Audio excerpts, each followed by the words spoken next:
knife only run, but sadly, sorry about that, babe, couldn't make it. So we have Goldenweed99 here to do a Code Veronica run for us, which is pretty nice because we don't have any other Code Veronica runs this weekend. So, hello, Goldenweed. Would you like to introduce yourself?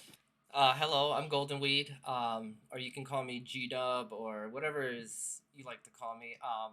I run Code Veronica Knife Only, which is a very hard run to do, and I'm glad to be able to see it in this marathon. It deserves it. All right, I'm going to start in three, two, one, go. Okay, so Knife Only Code Veronica is a very brutal run. um, you have to deal with a lot of bosses that could one hit kill you. And so as we go through this beginning part, this is going to be our only weapon, and we're going to go upstairs to the graveyard. Now, this is probably one of the hardest runs I do currently right now. I am also learning how to do Resident Evil Zero, but I've been running this game for about a year, so I have a lot of experience in this. So we are going to pick up this handgun and go through. We are going to leave this handgun in the security box that is coming up. Now, for Code Veronica, you have to be a really good dodger with zombies. I always tell people if they're going to at least try to run this glitchless, or knife, learn how to swerve.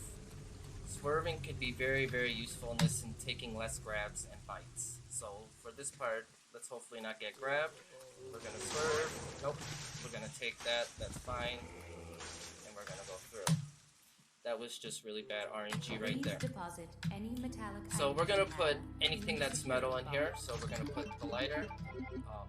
We're going to put the gun in. And that's about it. You cannot pass through into these rooms if you have any of those items. If you have any of those items in, because it will trigger off a system and the alarm will go off. So right here, we're gonna pick up the Eagle plate, and we're also gonna unlock the shutter for outside. And please excuse me, I am a little nervous. This is my first time in a marathon.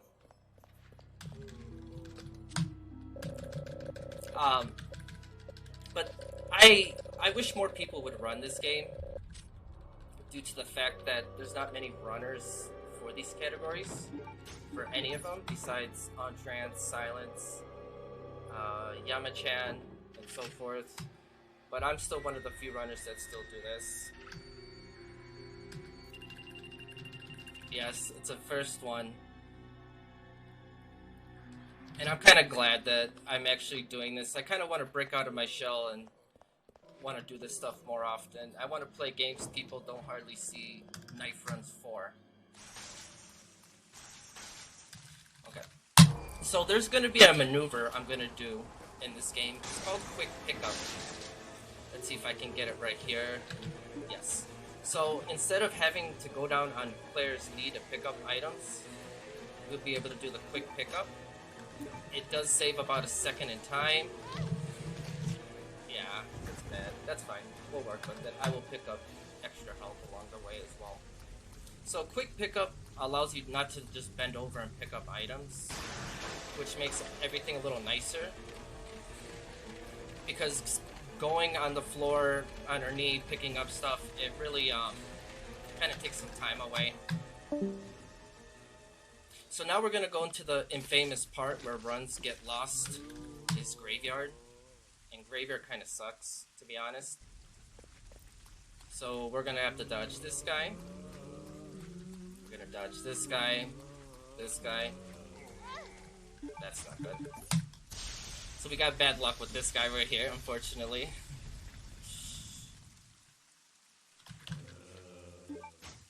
Okay. So we're gonna... I'm just gonna let him grab him. Grab me. Oh yeah. The good old graveyard. That's fine. I'm trying to save as much health as possible. So we're gonna dodge this. And so now we're gonna make the Eagle Plate to be able to get out of prison. Do I have any Steve fans in the chat? Because boy, I don't like Steve at all. Well, not me.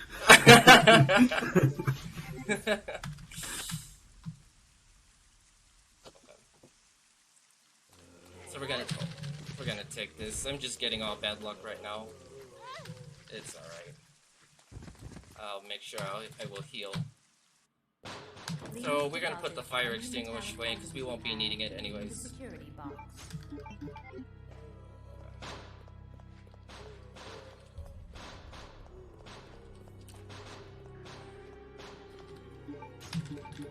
So I'm gonna do this run a little safe because I don't have my SRT up right now, so I don't get to see enemies' health and stuff like that. So I'm gonna play this run as safe as possible, especially for like bridge tyrants, boss fights, and so on. So let's see if we can get the dodge here. We're gonna hang on to the wall, and then we're gonna cut in real quick. That's the only things we need, and we're out. Come on, there's gotta be some Steve fans. Everyone loves Father! Okay, so we're finally getting out of prison. And we're gonna finally go to the facility.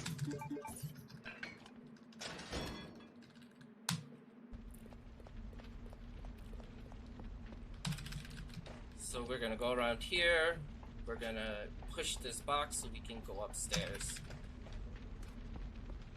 Now I'm hoping to have a really a decent bridge tyrant and Alexia 1. Like I said, a lot of runners don't like to play this, especially because you can get one-hit KO'd. So like for example, when we get later on, like Alexia 1, she can just grab you and kill you. You also have a chance to die at Bridge Tyrant if you don't use your time wisely, especially since you fight in this little hallway. You got Plane Tyrant who can knock you off the plane, and then you also have Nosferatu who can knock you off the helipad. But we'll worry about that a little later on. Everyone loves Nosferatu knife only, don't they? He's not that bad once you figure out how to maneuver him, and pretty much you have to get used to getting that sweet spot to stun lock him all day. The hard thing is trying not to get poisoned. Once you get poisoned, when Chris has to go get Claire out of the web, he's got to go find medicine for her. Oh yeah. And that can be kind of annoying because you have to go back into a room with the poison hunter, and we all know poison hunters in this game are not fun at all.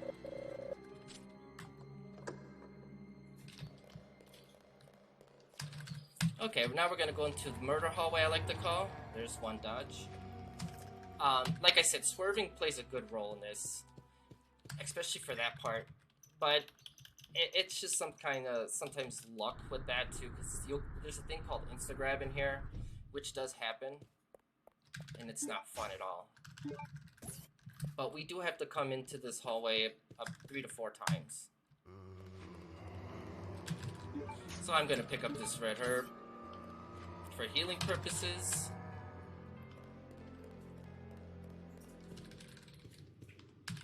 Alright, Steve is crying. He stole some Lugers, and now he's in trouble. So we're gonna swerve past this, and thank God we got that swerve.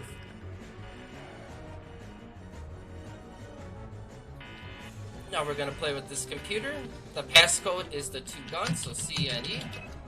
We'll let Steve out. Now we can finally move on.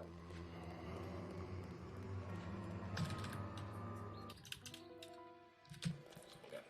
I'll probably come back later into that bathroom for the first aid.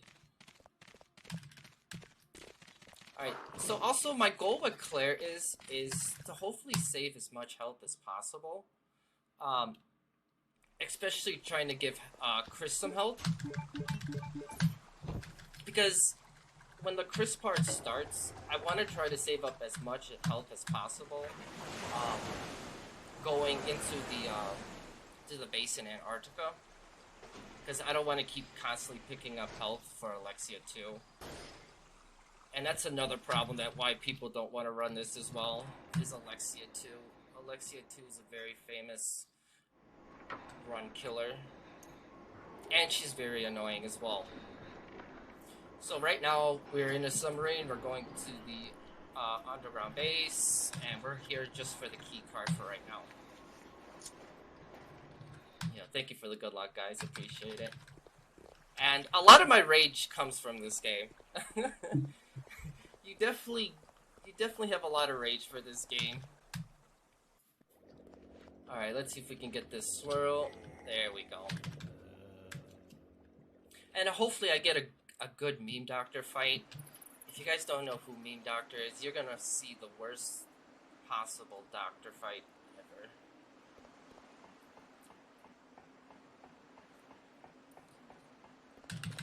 Alright, so hopefully I can get a good line right here. Going for the Biohazard card after we move the crane.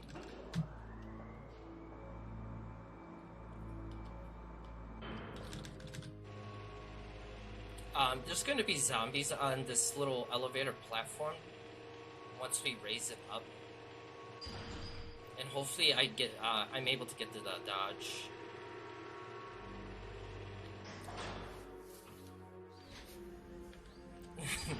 Yeah, you guys all love the rage for me. Especially for the whole year I put into this game.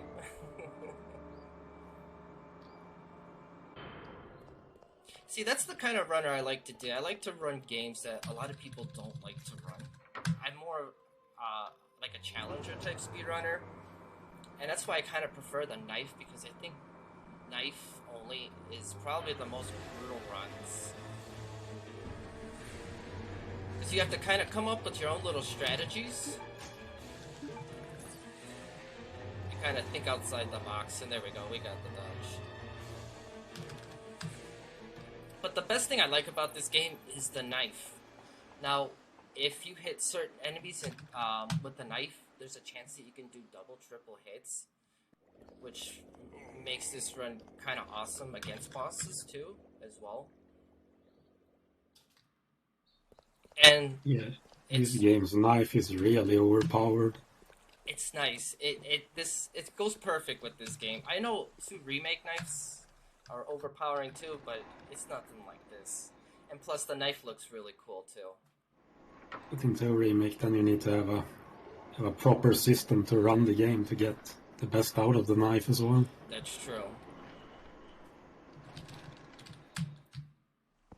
Okay, so we're gonna swerve. So, right now we are going to encounter one of the first kind of like mini bosses and introduction to one of the new monsters we're gonna see. So we're gonna dodge these dogs.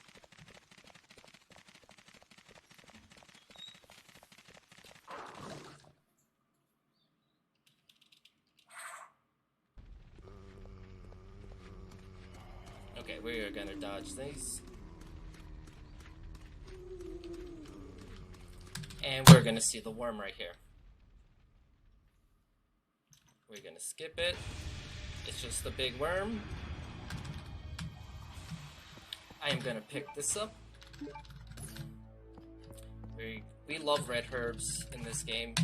We love red herbs. Oh yeah. Sorry guys, if you guys hear bird noises, pretty much roommates with birds, so please forgive me. Okay, so hopefully we don't get shot right here. Thank God. There have been times where I've been trying to go up these stairs and I have been shot, and it's very annoying. So right now we are going to get some machine guns because that's what Steve wants for our trade for the Lugers, which we need for later on to open a door. So let's give him his machine guns.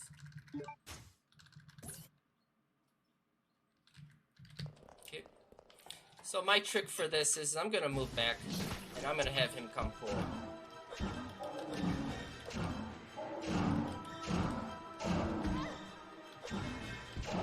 Nice. So with Bandersnatcher, You can dodge some of his attacks if you aim as the direction I was in, a little bit to the left, because as he swings, he's going over my head. And so you can do Bandage Snatcher damageless, but I usually get a couple hits on me, or if I'm lucky to get one hit. But it is possible to go damageless for him.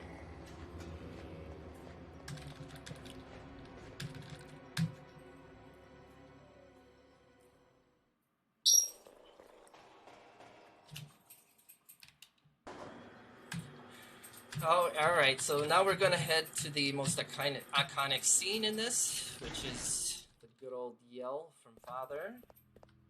But we are gonna skip that. This is what happens.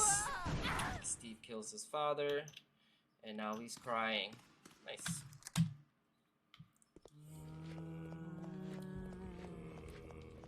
Now, sometimes you'll see me run straight across on certain zombies.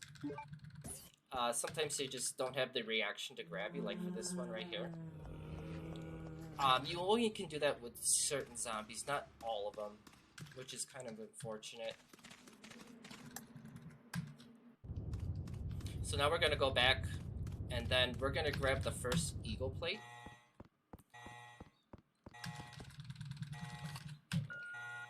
And I'm also using keyboard as well for this run as well. So when I grab this eagle plate, I'm also going to equip the lighter. I'm going to try to use as less menus as possible, if possible, which would be really nice, but sometimes it doesn't work out like that. So now we have the blue biohazard key card. And now with this, for the smartest play we can do is unlock the gate in the little basement part, which will help out with Chris later. Oh, that's fine.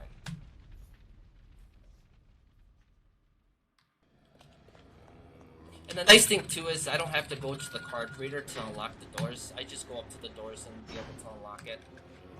There we go.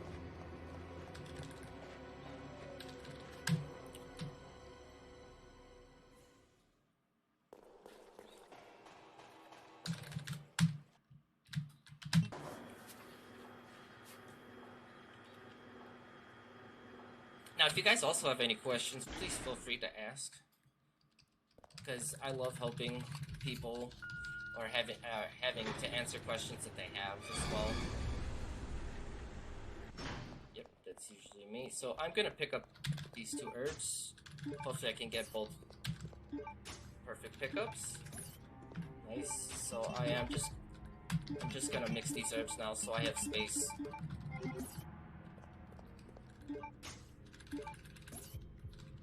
And now we're gonna go into the video camera, and we're gonna look at this picture. Now you have to look at this picture in order to be able to get into this room.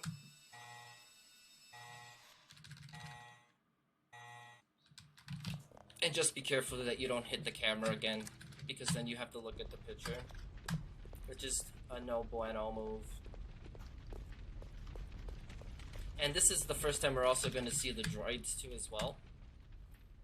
And so when I get the picture, I'm gonna have to move past these little droids that are on the floor, and I'm hoping for a no zap, one zap, but if I do get a two zap, oh well. Sometimes it's hard to actually make a line or have a consistent line. It's because of the way they fall.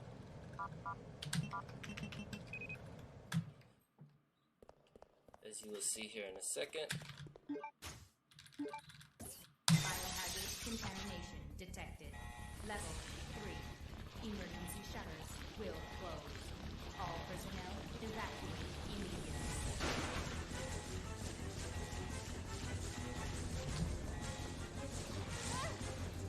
That's fine. I will gladly take the one zap.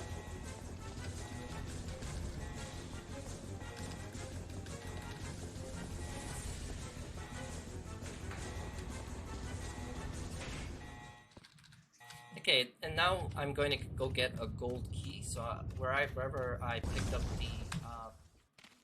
the eco plate from, we're gonna put the picture, and then we're gonna get a key.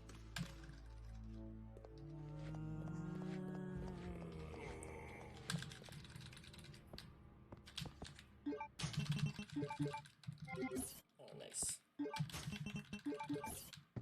So now we're gonna go back into the murder hallway, which I like to call, and we're gonna go to the room that's in the back, and then we're gonna have that good old picture flip on the switch type room.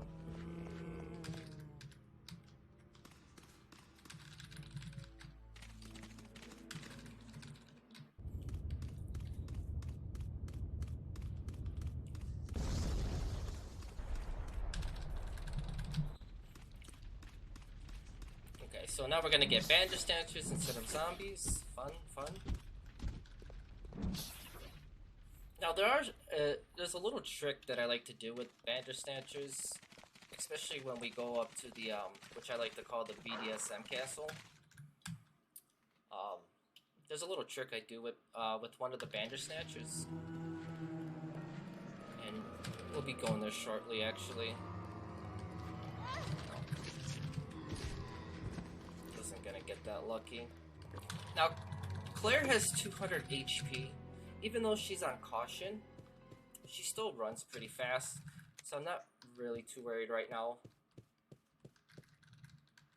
But after a couple more hits, I will be a little worried.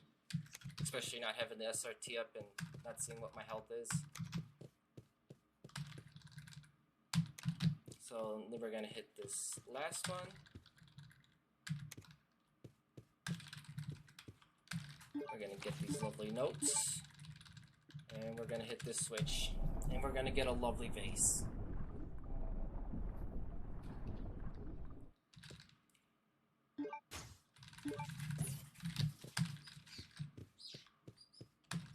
See if I can get this dodge. Nice.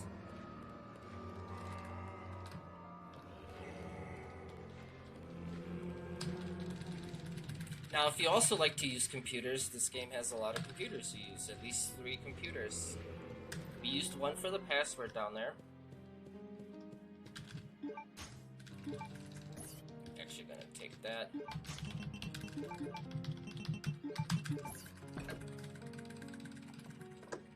And then we're going to use one in here as well.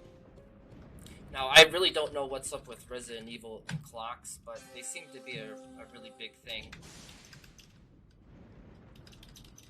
I don't know, you always got to touch some kind of clock in Resident Evil.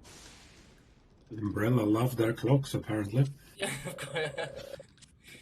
So the password to this is 1971. And so now we're gonna go up to the castle. Well, I call it the castle, or the BDSM castle. That's what it looks like to me. I always give different names to everything. Helps me remember. And so now we're gonna get a lovely Bandersnatch to pop out. Nice. We got the miss.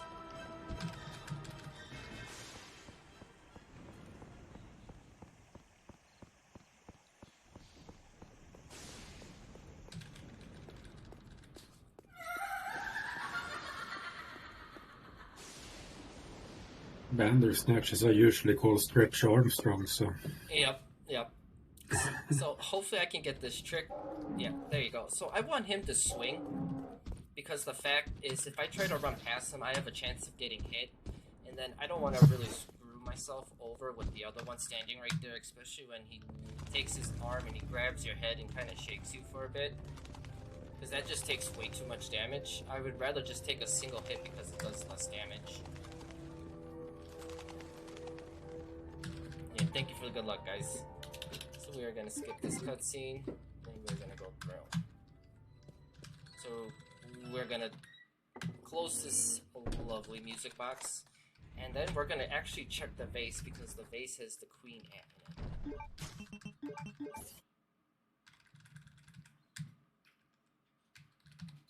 There we go. And then we're going to take this disc with us. And then we're going to grab the silver key. And then we're pretty much done here, and we're going to leave. And for safety measures, I will pick up this green herb. And I don't know why, my perfect pickups have been really good in this run so far. Now, we will pick up that first aid, but we'll pick it up when we're ready to leave. So I'm not going to grab it right now.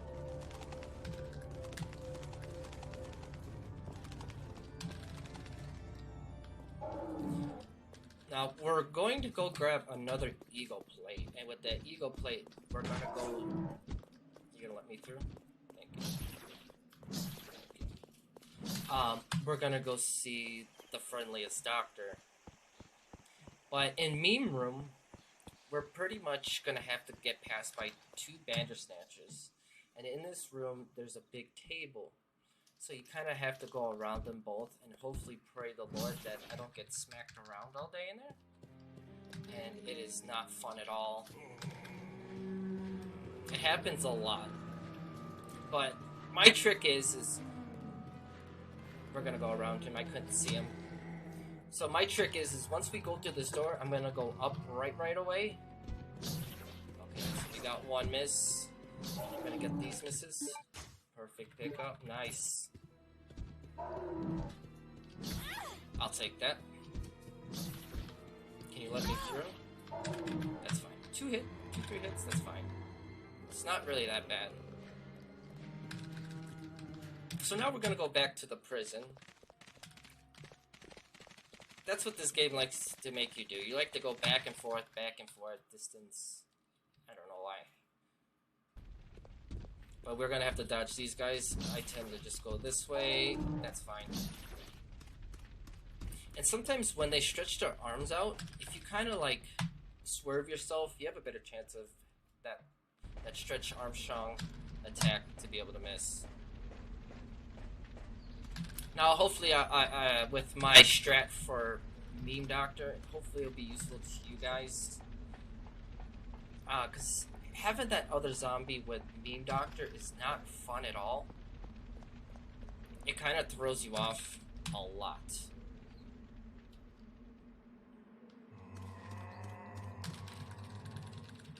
Okay, here we go.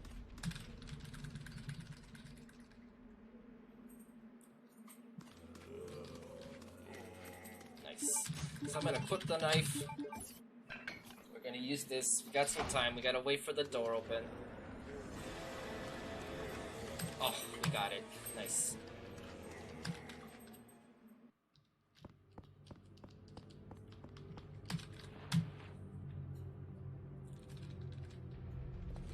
Okay, so this is Meme Doctor fight. So as soon as I get the chance to start, I'm gonna hide on the side right there. So I'm gonna try to confuse Meme Doctor. And then I'm praying that this zombie that's about to get up comes out of that little hallway right there. Which we do get. So I'm gonna take out this guy. Cool. Alright, so now we're gonna play with Meme Doctor. Nice. So, are you gonna get stuck? Nope, there we go. Good old Meme Doctor getting stuck. Cool beans. So you kind of want to get real close to him and just knife him away. And then if he does this, just do the process over again. He'll just go straight back into that corner.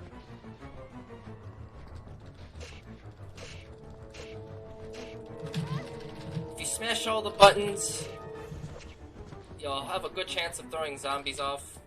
Hello? Okay. And I'm just going to use this green herb, and I'm just going to pick this up because I'm a person who tends to forget if I don't pick it up. We are going to equip the lighter because we're going to go into a room of bats.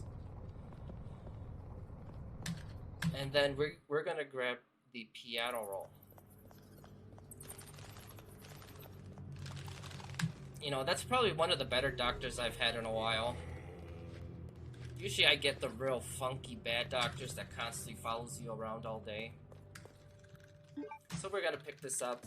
The room's gonna fill up with gas. And we're just gonna have to push that statue all around.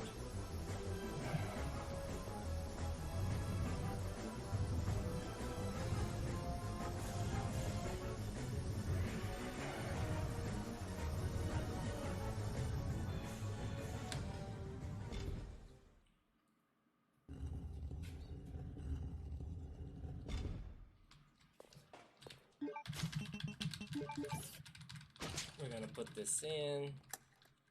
Went straight. Hit all the buttons. Touch PP.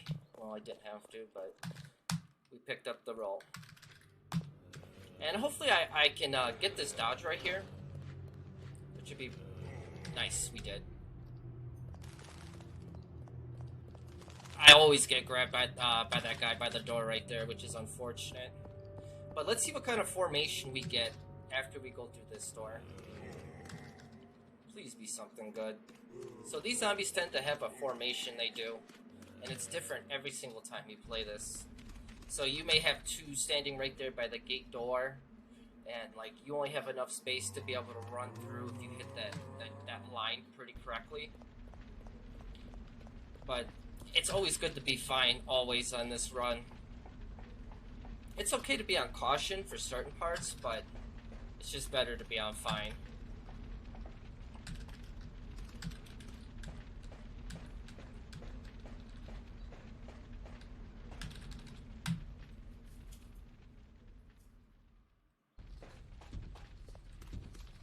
Okay, I'm gonna try to come over here. Nice. That's fine. Nice.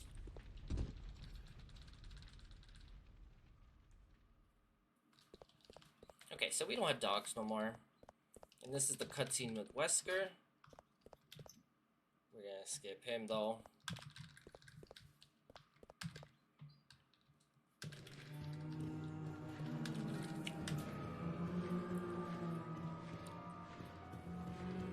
Oh, yes, nice. So, another bad thing about this run is you really don't get too many breaks. You're pretty much constantly going and going and going. But you do get a part where you get about 45 seconds to relax. But you're pretty much on the go for this run. Can I not get an Annabelle burger? Oh. But I gotta say, this is a pretty decent run right now. I don't usually get these kind of a good runs. I always say that I feel like this game is on a DA system. Hold on. I'm gonna do this dodge real quick. Nope. Nice. That's unfortunate. I feel like when you have a really good run going, this game kind of knows, and it kind of really knows how to take the fun out of this run. Because as you can see, this whole game is just a bad obstacle. Now, I'm praying that we don't get zombies to walk up the stairs. Because if we get zombies to walk up the stairs, we're gonna lose about 15-20 seconds on a bunch of nothing. Except watching a zombie walk up the stairs. So with this lovely guy, I'm gonna let him grab me. I'm gonna throw him. We're gonna walk past him, and we're gonna go through. And then we are going to use this guy.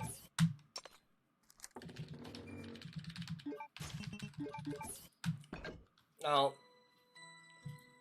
I'm a little worried for Bridge Tyrant. Now, if you guys don't know about Bridge Tyrant, you're pretty much fighting on this one little pathway, and your timing has to be right, especially the way that I do my Bridge Tyrant fight. But in general, if you don't have good timing with Bridge Tyrant, it can be a real nightmare. Now with my Bridge Tyrant, I probably about 85% of the time, if he's not acting a fool, I can go hitless with Bridge Tyrant, but we just have to see how he's acting today.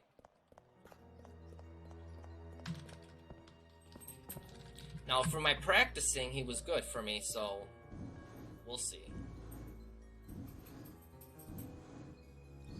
Yeah, he's definitely a jerk.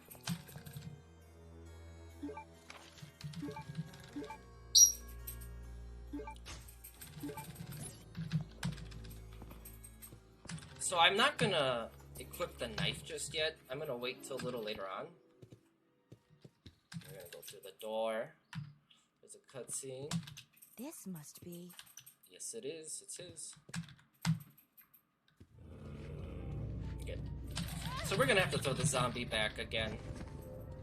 Now, if you run at the right angle, you'll get through, which is kind of the unfortunate part right there.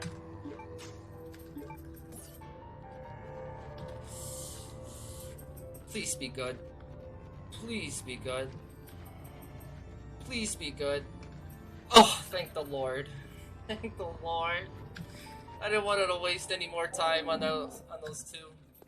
Yes, in this one, zombies walk up the stairs. And when they walk up the stairs, they are very, very slow. So we're gonna dodge this guy. Nice. And we're gonna dodge the rest of them. This is kind of pretty easy.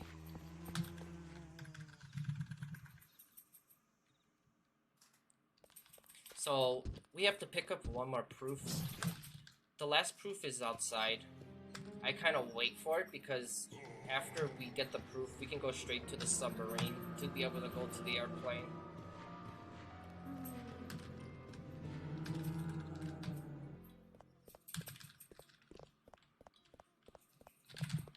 Nice. Perfect pickups have been really good. We're gonna skip him. We don't like Steve. I don't like hearing Steve. Nobody does. So, as I was talking about that break, this is my little break. Let me adjust myself. Let me enjoy this time. Because there's no more breaks after this.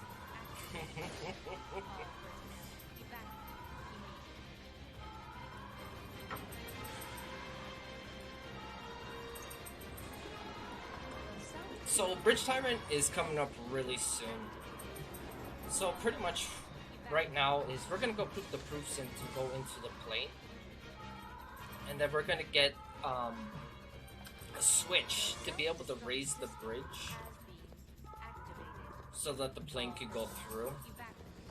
Which is cool, I guess. Because you really don't get to see that in many Resident Evil games. And plus, you get to see Steve hit a bunch of buttons. To me, I always say Steve is useless. He's always getting in trouble for you. He's hitting buttons. Just a hot mess. Causes trouble all the time.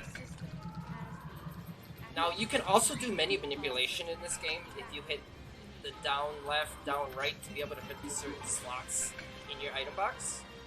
That works in here as well.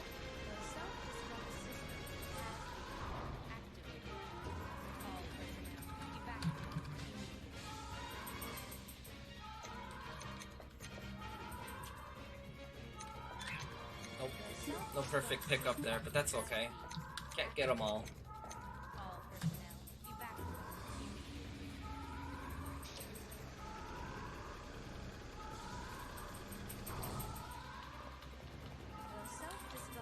I know, I'm praying for a good Bridge Tyrant. Now, there's a few ways you can do Bridge Tyrant. There's my way, which is very brutal, but you can go damageless. As soon as the fight starts, if you run to the left side, kind of like angle your way into the left side and let him hit you, he'll set you up right in front of you. But, like I said, with Bridge Tyrant, it's all about the timing and when he does his last step. You have to listen to his feet, because that's when you know when you have to swing. Now, you also have to stand in a certain spot. I love to stand on the left side. If you stand on the right side of him, you will not be able to do the little trick.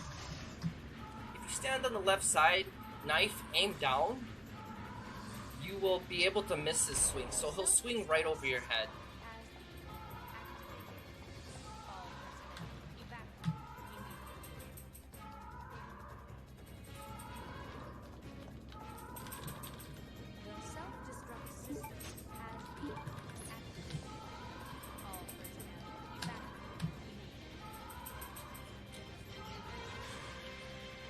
Now, I'm also going to heal before Bridge Tyrant.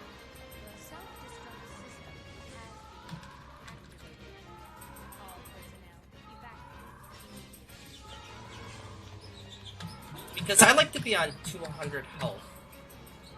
The reason why I like to be on 200 health is especially facing Flame Tyrant. Now, when Tyrant hits you, he's gonna hit you for 40 HP. So if you're at 200 and he takes you down to 0, you'll still live. You will still live. But you have to be at 200. If you're at 190, 195, you're gonna die. Because I think you're about able to take 6 hits.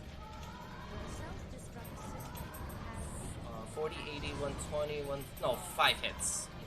5 hits, let me correct myself.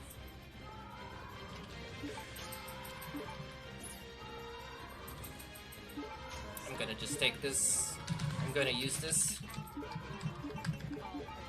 Just heal to max health. Because there's no really other monsters you're gonna face besides the zombies going towards back to the plane. So here's the infamous Bridge Tyrant fight. A run killer.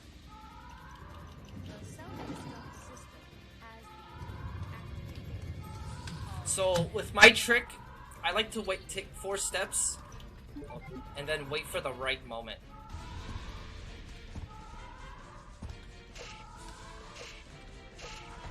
Back up. Nice. We had a perfect Bridge Tyrant. That was wonderful. That is wonderful. Now to me, I think that's the fastest way for Bridge Tyrant. It might be the exact same speed as going to the left side and taking the hit, because by the time you get that hit done to you and you're right in front of him and you aim down a knife, it feels like the same time, especially since I have to wait a second before. But to me, that's the fastest. And I know Untrance does his way, and I just feel like when you do his way, you kind of get pushed back too far, and it can be kind of scary. But his way is also a good way too if you just want to have a one-goer at it too.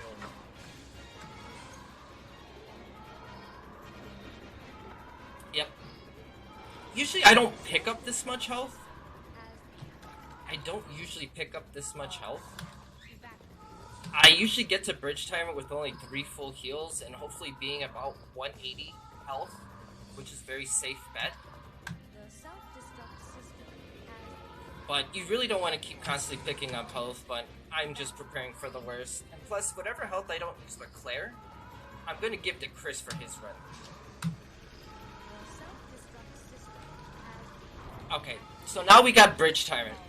I also do my Bridge Tyrant a little different from other runners as well. A lot of runners will tend to run up to Plane Tyrant and then start trying to go to work and go to town on him. But I kind of like to put myself in this little corner at first, because I like to be close to Plane Tyrant. When you're close to Plane Tyrant, when he knocks you down, he's going to constantly do this power slam, right? And that's what you want him to do. And then I like to stay close to him and stay by that weak arm. And stay close to him, because the closer you are, the more damage you do. Okay. I'm gonna use 1 heal.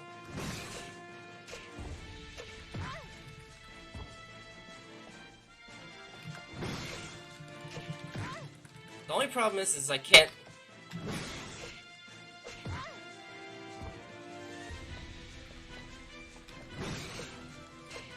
Okay, that's 2 staggers. So when you see him stagger twice, so the first one lets you know he's getting low, but the next one will let you know that he's ready. Oh, my bad. He's ready to go down. But yeah, so that was 2 very good fights so far. Now here's Nosferatu for this part, but we'll wait till we'll finish doing the little stuff we have to do here. Now, I used to practice Nosferatu a lot, because Nosferatu is a big time save. And fun fact, the knife is the fastest way to take Nosferatu down. Okay. I was just checking to see if I was poisoned. I did not need to do that, but that's fine. Okay. Yeah, so knife is the fastest way to take Nosferatu down. Now, once you learn how to do that little stunlock move, stunlock move hit, he's a piece of cake. That fight would only be about 15 seconds, maybe a little less than 20 seconds.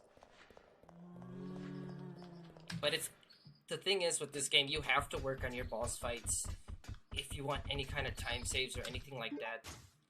A lot of these bosses are really brutal. Oh, nice. Thank you. No, move, spiders! Oh my god. Oh, the spiders are fat in here.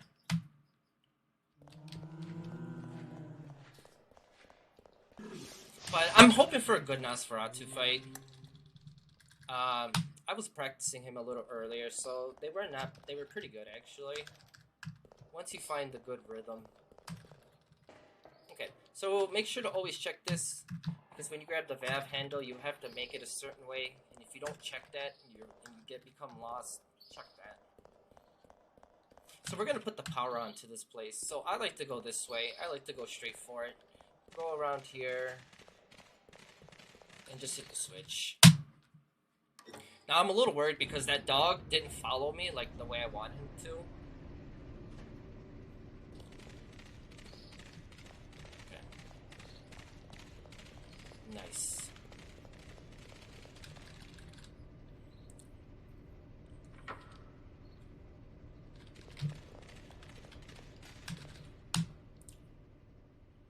So I'm probably gonna heal with the green herb a little later, after we're done with this part, because the moths in this game are really bad.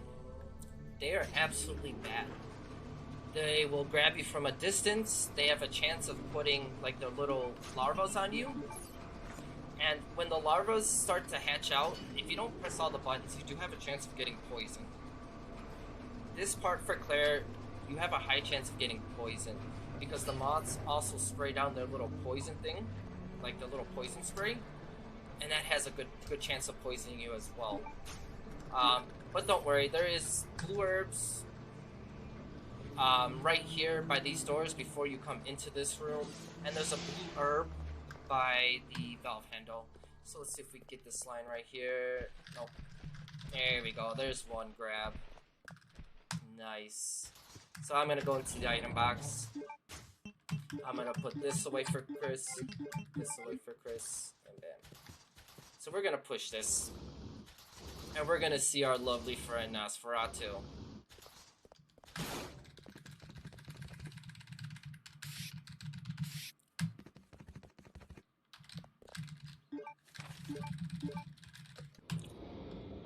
I don't know, to me, when I see Nosferatu right here, I feel like he's on the toilet.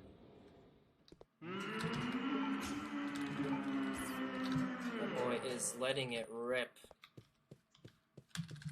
Letting it rip. Okay, so we're just gonna go around here, pray we don't... There we go, nice. And if I don't heal right here, I'm probably gonna pick up the first aid before I do the Nosferatu fight. Now, a lot of people don't know, on that helicopter platform, there is a first aid at the bottom right-hand corner. It's really hard to see, but if you go up to it and you hit the action button on it, you will be able to pick up a first aid, which is really nice and handy, because there's not really much healing items here.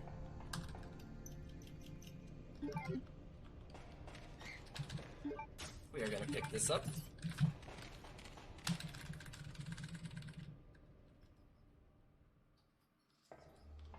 And Steve is going to mess up. Checking out Claire's booty, makes a mistake.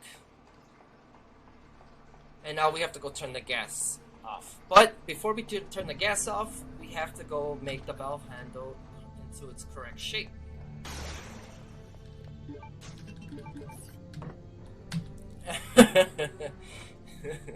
I'm telling you, Steve's a troublemaker. He is just absolutely useless in this game. Always causing problems, this and that. It's never fun with Steve.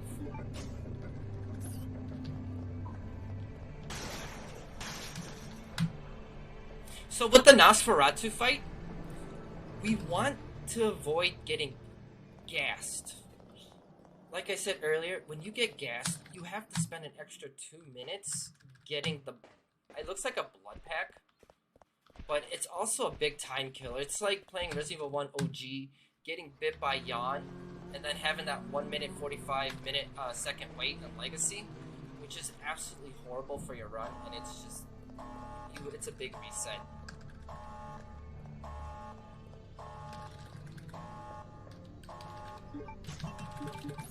Okay, so during this loading screen, I'm gonna hold up and run, and hopefully I'll walk right up to this tractor. Nice. And there you go. And so right here, we have a first aid.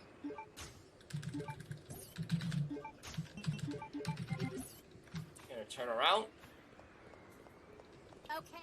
Gonna skip this and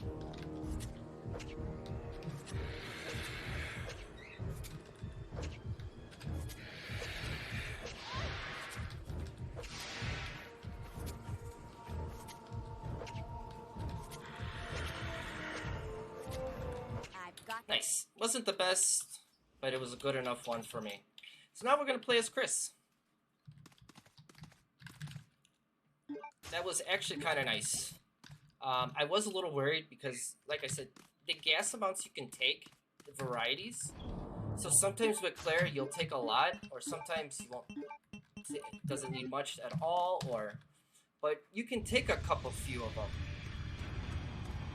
But With that's the entry to Chris here, we got a big donation from Recklesses with $65. oh my god! Good luck on the run, big dog. Here's hoping for a good Alexia 1 and 2. Thank you, Rack, for that big donation of 65. Thank you. But I'm kind of glad I get to show this game off. Like I said, I know it makes me angry and all, but doing this game knife only, it's more of an accomplishment or more of an achievement. It's just, you get a good feeling from doing this from knife only, and I think that's why I keep going back to it. But to be absolutely honest, if I want to compete with the two, with On Trance and Silent, I need to get a new CPU. Now for the emulation, it really eats at your CPU.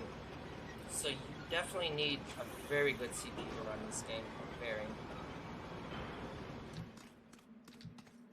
Okay, so if you're wondering about the worm, I went to the elevator. I had to hit the switch, and I have to leave and come back into the room and go back to the elevator. Reason why is I didn't kill the worm. Now, if I was doing glitch or glitches, I would kill the worm, and then I'd be able to get on the elevator right away. But I only like doing things knife only. And ever since I've done knife only for Resident Evil games, there's not many games I'll do with guns now. It's become a real bad habit.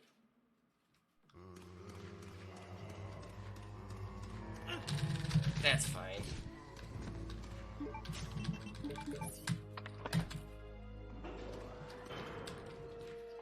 Now, Chris's part. I hate Chris's part. We are going to deal with hunters. And we don't deal just with regular hunters, we deal with poison hunters. I hate the poison hunters because it can variety from hits between 1 hit to 3 hits that you can get poisoned right away. It is not fun being poisoned because there's not that many blue herbs in here for Chris. But I'm going to try to pick up the much blue herbs as possible because it's really annoying once you can't find any.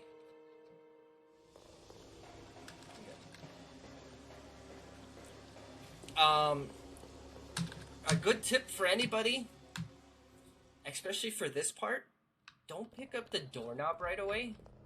Because once you pick up the doorknob, the hunters come out. And once you get try to go get the chemical, and you get the chemical, there is a poison hunter that pops out. And that's no fun because this room is really small. So actually,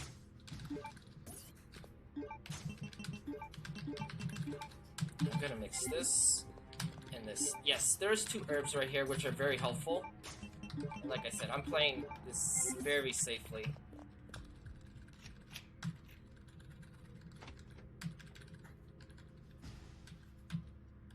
One, 2, 8. The best way I remember is my birthday. It's the month of December and 28. So 128. There's a document that tells you that it's December 8th. But see, we had no hunters pop out, which is really nice. But once we pick up this doorknob, we're gonna deal with hunters. Nice. So we're gonna skip 3 cutscenes.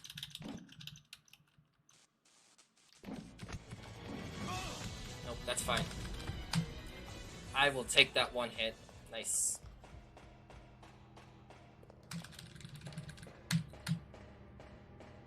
Now, I'm not gonna try to pick up as much health because I'm really stacked right now.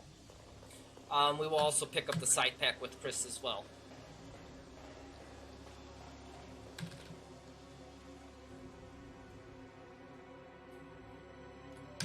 I'm gonna go back to the 2nd floor.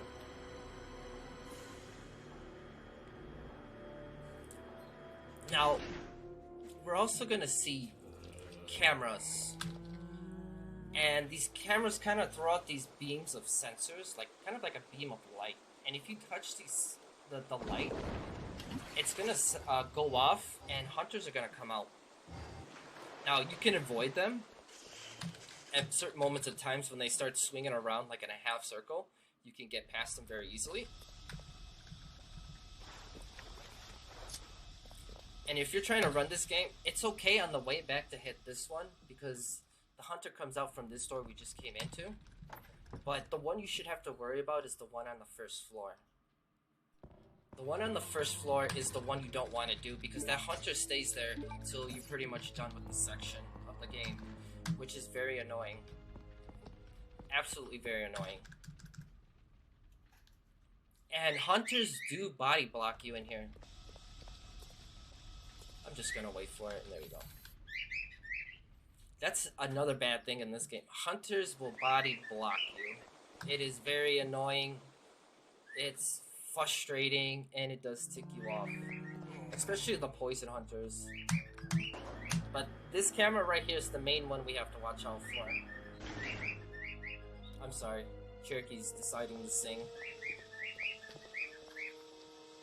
Oh boy, that's fine. I'll deal with that. That's okay. Well, I'm happy that it's Cherokee. Because Cherokee... Oh, there you go. I was wondering. I was like, oh no, don't crash. Please don't crash. Usually the other bird, Woody, which, as you can see, the emote, he's the one that everyone loves. He's the one that usually talks his crap when I'm having bad days, bad runs. He's usually tending to laugh at me, tell me hello most of the time. But good old Cherokee, he's usually pretty quiet in my streams, but it's nice to hear Cherokee.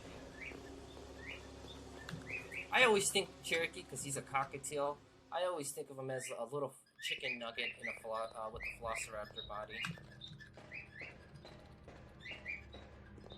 Yeah, thank you, Zachary, for the good luck. So I'm not really worried about the health situation, but maybe in a hit or two, I'm gonna go on caution. Which won't bother me at all, because I do have the health. But I'm gonna try to avoid the hunters as much as possible until I come back to the top of here, because there are poison hunters. And I do have a full heal, so I wouldn't rather use a good heal if I'm a good caution of like, because I go on caution about 120 HP. But if I'm like at 80 or something, yeah, I would heal right away.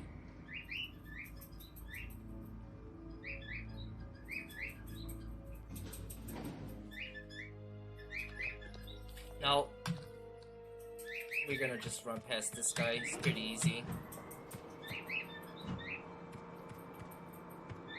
Now, this is probably one of the dumbest puzzles in this game.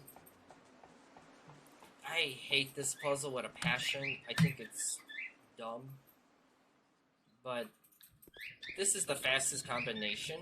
We are just gonna do 3, 3, 3. And then another 3. Okay. So we want to equal it out to 10.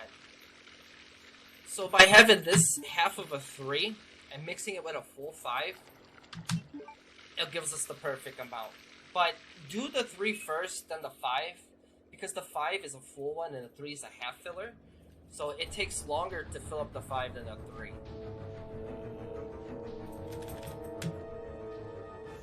Okay. And then after you do the oil, please, I've done this many times, flick the switch.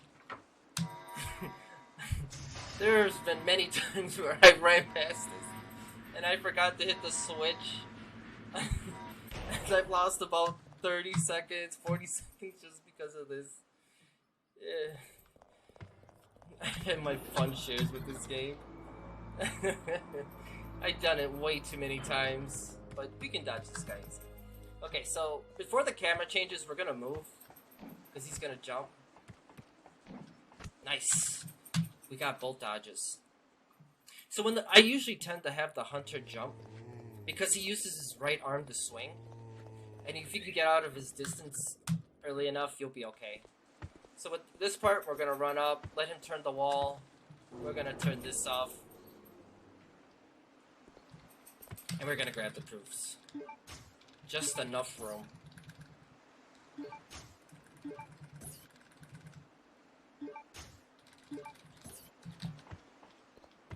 And then we're gonna slide right there.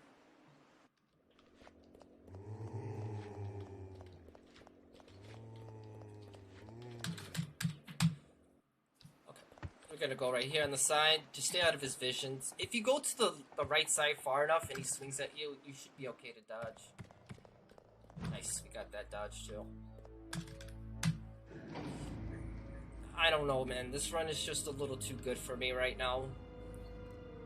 I feel like I haven't been healing as much. Run on the side here. That's fine. That is fine. We didn't get poisoned. I'm happy.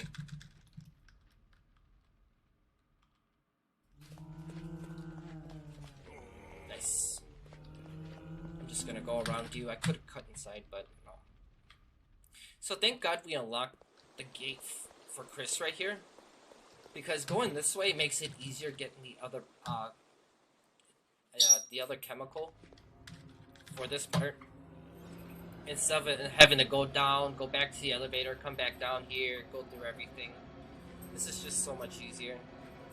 And I'll bet you anything, I'll have a zombie walking down the stairs. That's just my luck. There you go. Just my luck. But don't worry. The run can still end by one person and one person only.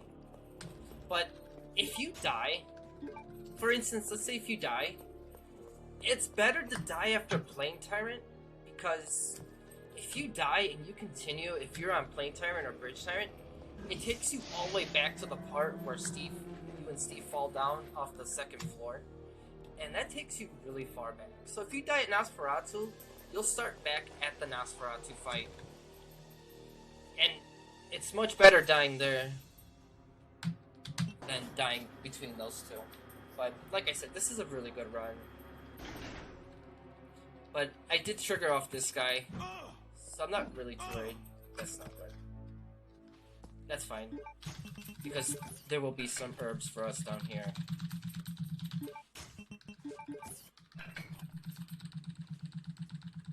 And hopefully I can get a good Vine skip for you guys too.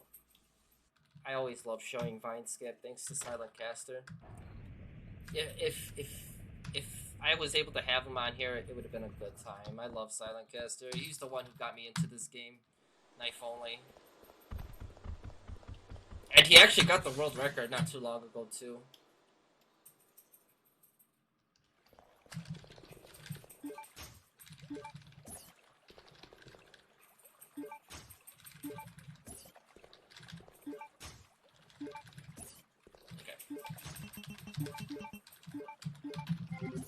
Not gonna heal yet, but now we have the droid.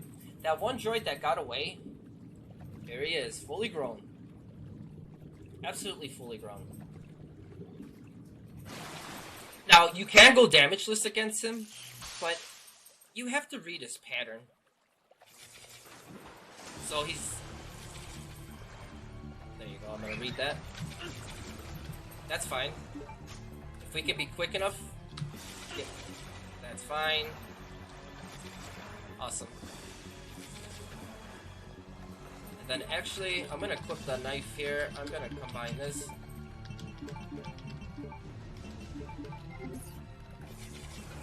Because I still gotta run past the hunter. I want to save the blue herbs. That's like the most important, especially going to the base. I almost got body blocked. Nice. So, I tend to go through this part of the basement. But from recently what I've been told is if you want to grab the 2 extra red herbs right here for full heals with green herbs, this would be the way to go. But if you go back the other way to the tank and down, it does save you 4 seconds, which is pretty big.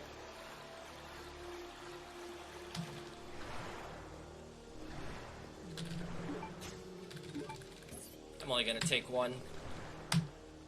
I don't need all of them. I'm still rocking a lot of health. Okay, so we are almost there, guys. Almost there. So we fly jet, and now we're at the base. Nice. Or the nest, lab, whatever you guys call it. Okay. Vines. They're annoying. Absolutely annoying. But if you're close enough, you kind of want to get the triple hits in.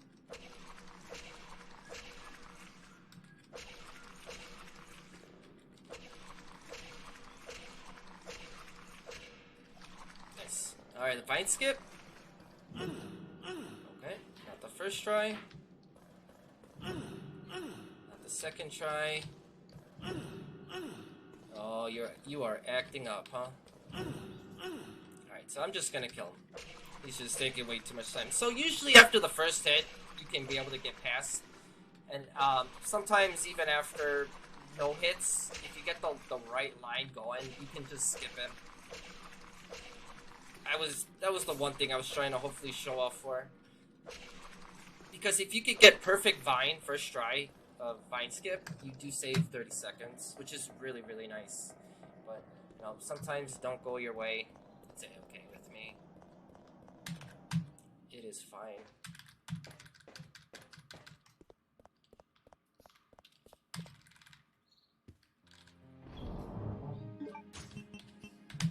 I'm gonna put the shotgun away. We don't need this. We're gonna use this. We're gonna open a cupboard.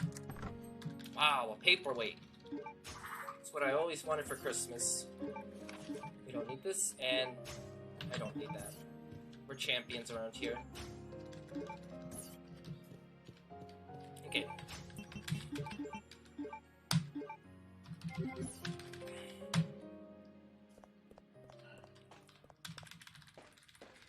So for the Alexia fight, I usually tend to go into Alexia 2 fight with 4 heals only.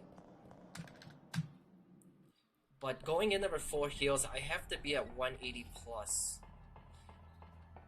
And you guys are going to see the reason why a lot of people don't want to speedrun this knife only. Because it's a very brutal boss fight. Very brutal. We all say Bat Boss is pretty bad, but Alexia 2 is probably evenly leveled with Bat Boss. Okay, so after this cutscene, I'm just gonna aim, because it's auto aim. I'm gonna aim at this very first zombie I see, and I'm just gonna run. And then it puts you in the right direction you need to go. Be quick. If you do it too quick, you just turn around and run. There is a chance that one of the zombies will explode, and then you'll get a bug attached to you. But if you get out of the room quick enough, you'll get rid of it. But this is Poison Central right here. Gonna wait for this. Nice, we got the dodge. Absolutely amazing. So now we don't have to deal with a hunter scene. Oh my god, that's so cool.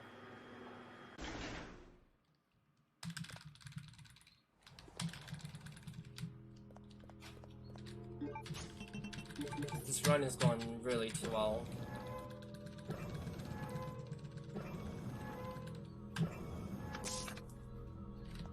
But like I said, don't say nothing yet.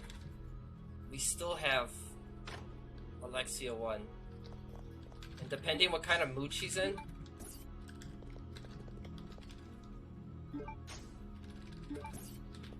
and I'm hoping she's behaved, but I'm praying for a good Alexia. That's fine.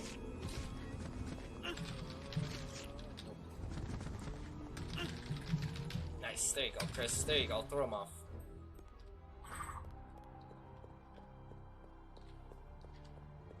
So we're only gonna... I'm gonna have to heal. It's fine. It is absolutely fine. We're gonna need the space anyways.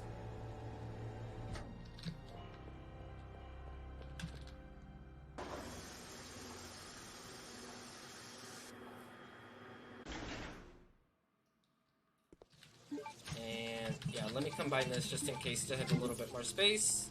We're gonna run up here, and we're gonna grab the first dragonfly wing. We need 4 wings in total. So we'll grab 3 early on, and then we will pick up the last one right before the big fight. And these little bugs are dumb.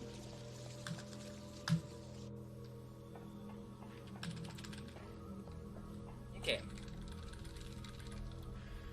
We got double A, crown, heart, spade. If you don't know what you're doing, just always check the opposite, I believe the opposite side of the paperweight.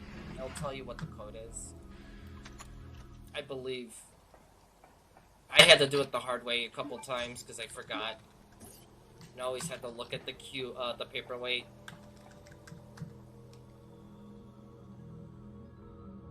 If I'm correct. It's been a long time since I've looked at that paperweight. Okay, so this is the part that kind of gets a little scary. We're going to go into rooms with poison hunters. Oh, you sucker. You did not move for me.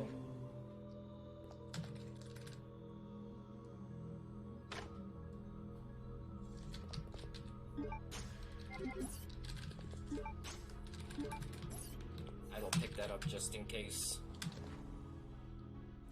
You just never know with poison hunters.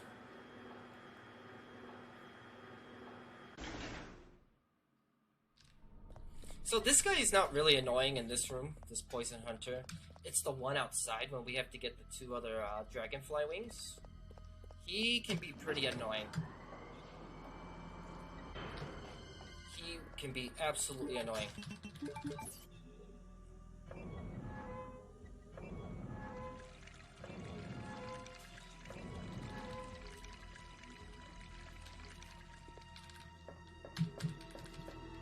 Okay, so when we grab this key for the machine in the big ice room, this is where we're gonna use it.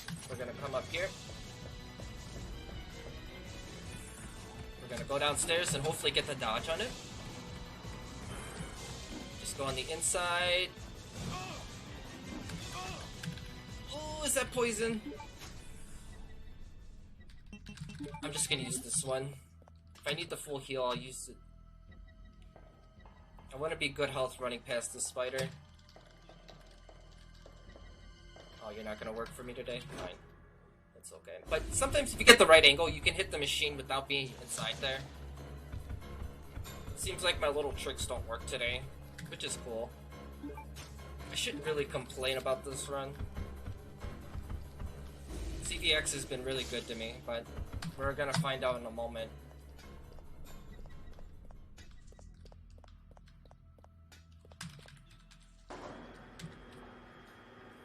So before we go save Claire, we're gonna grab the 2 dragonfly wings. We're gonna deal with this butt face.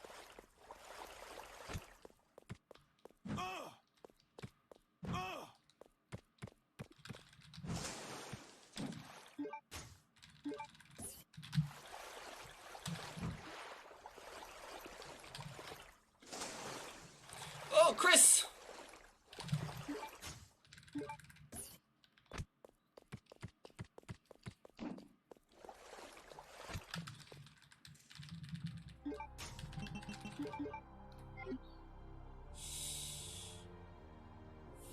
Actually, I'm gonna use the first aid.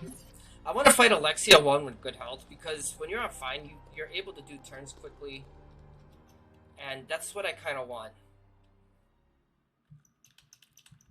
I want to be able to move freely. Okay, so this is the good old glass ball. I need to put under a big piece of square concrete and pray to God that you don't forget the key card and don't get smashed. I've lost runs here. If you're too late picking up the key card, goodbye. It's just how it is.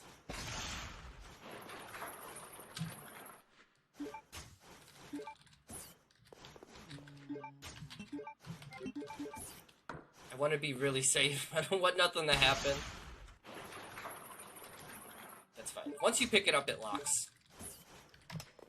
Nice. Panini Perez. Yes. Okay, so now this is the part where Steve transforms. So this is probably the quickest way to get out. Is you're gonna run up, turn, and run for it. You can do this hitless if you go around him and go through that chairway, but I sometimes get stuck, so you have to find the right line. So this is my favorite fight, Alexia 1. The most horrible fight of them all. The run killer.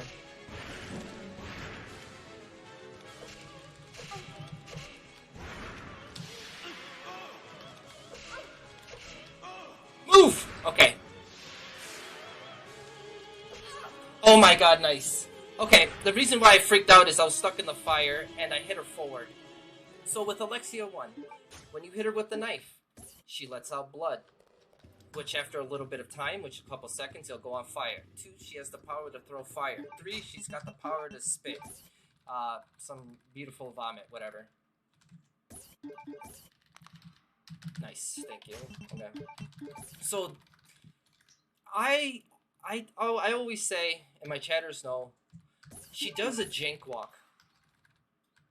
So when she does this jank walk, if you're not standing in front of her, or if you're standing on the side, she kind of walks funny. And when you're trying to knife down on her, you're gonna miss, and she's gonna instantly grab you. Or she has this walk where she'll take this giant leap right in front of you, and she will just grab you instantly. I've lost probably 80% of my runs to her. But, like I said, this has been a really good run. I'm probably not going to get the best Alexia 2, but I'm okay with this because these runs don't happen.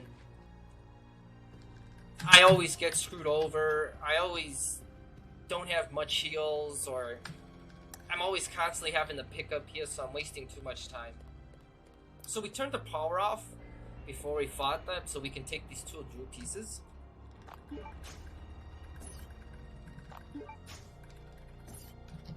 So I've got 4 full heals, so I'm gonna pick up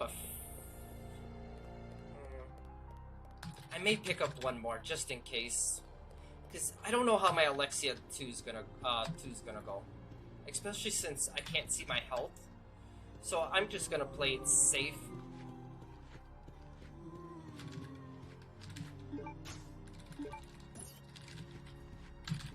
Nice. I'm gonna play it safe. Oh, we're gonna go to this one first. So Alexia, she has a few moves. She's got 2 vine attacks. Oh. She's got 1 that will slam that does 60 HP. And then she's got this one where she'll kind of just bring her vine out and wiggle it. I'm gonna I want to avoid the slam as much as possible because 60 HP, that's a lot of HP.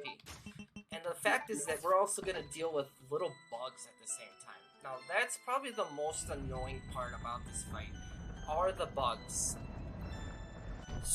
So you kind of want to be close to where the vines open. There's certain, like, there's 3 spots that the vines come out in.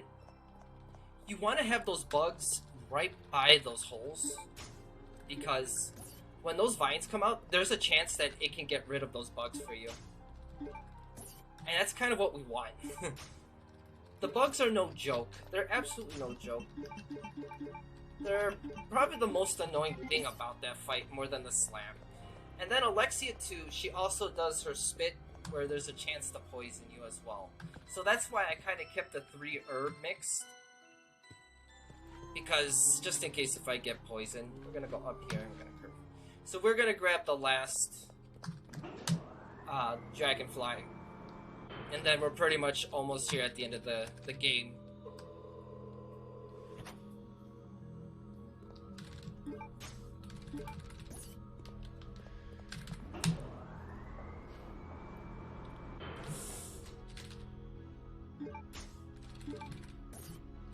I'm just gonna pick up one more just in case. So you're just gonna run past this. We're just gonna push this. If you need grenade launcher rounds, they're right there. We're gonna listen to Claire cry about Steve. Nice. Yes. Yes. And like I said, I can't see I can't see my health right now. So it's been a while since I've done it blind like this. But I'm really hoping I get a decent Alexia too. I'm just praying right now.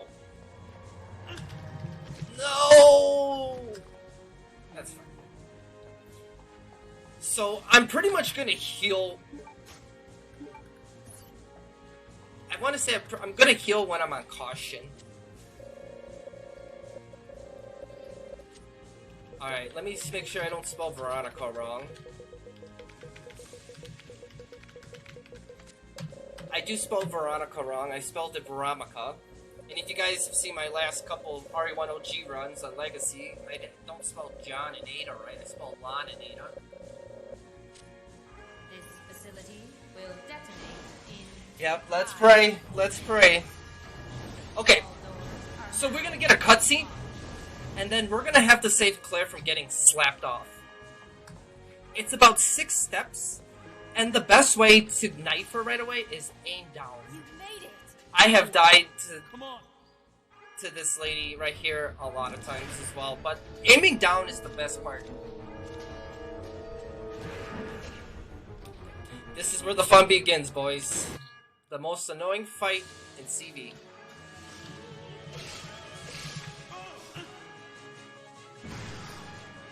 Cool.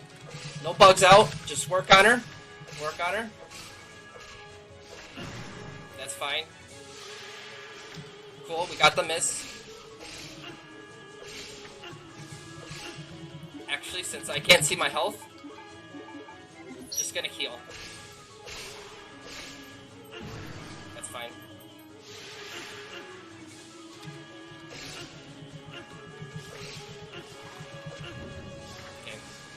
Gonna heal.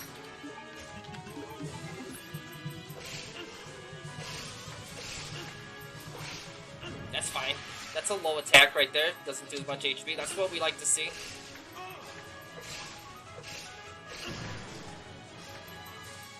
It's really not a bad fight right now. That's cool.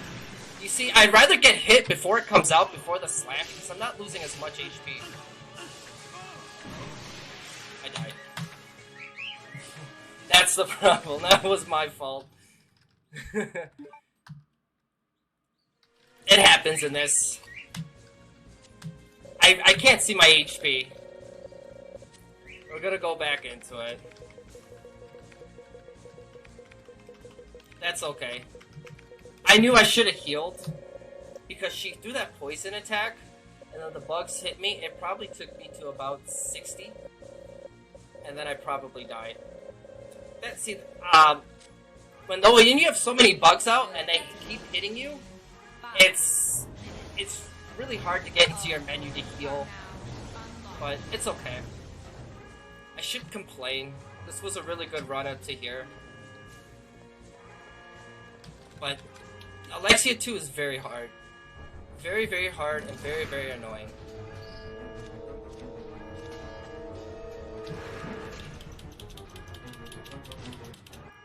And like I said, you die a lot in CD.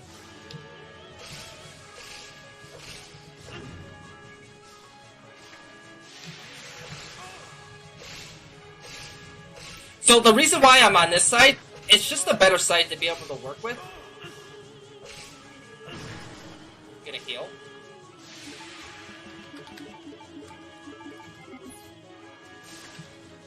It's just easier to work with, because if you go into the middle,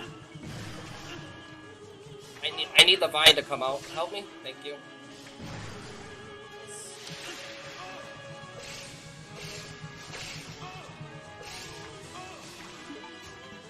I'm gonna play it safe.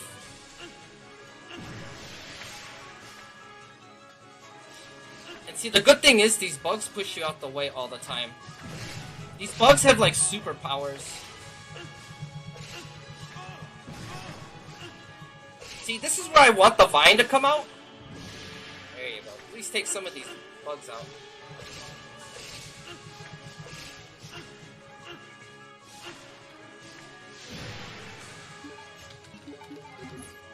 Good time to heal.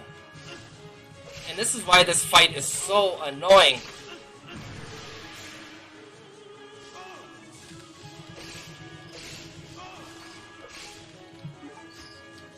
I'm gonna heal.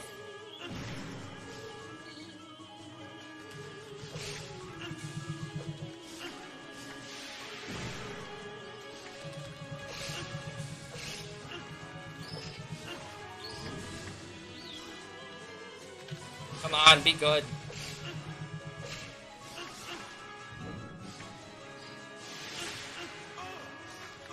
Stop.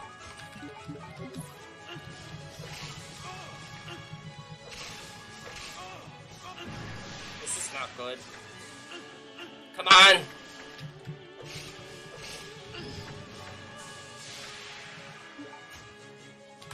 I have to. Oh my god, these little bugs.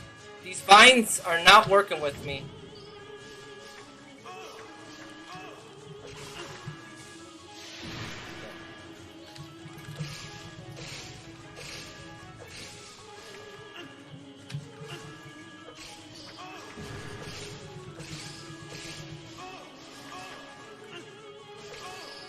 Stop!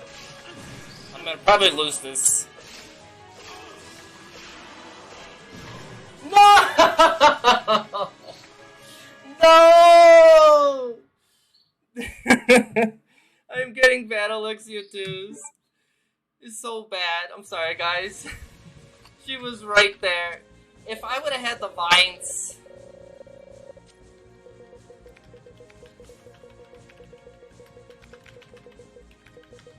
Oh, that's so bogus. Oh, that's just so fortunate. It was right there too. The problem with what this can go wrong is that the bugs don't go into the spot for the vine. So as soon as the vine comes out for the way that it's side to side, it'll kill the bugs. But with the big slam, I need them to be more in the middle, but we just don't know how it is. And like I said, guys, I'm sorry. I had a really good run going.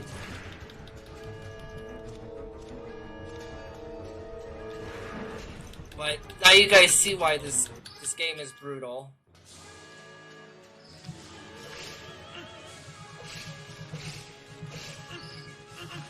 That's cool. That's fine. And there's no like really like a true strat for her.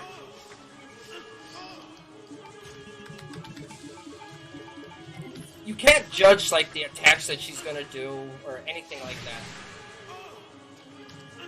It's just like you're going into a fight and you're praying for victory. But that's good right there.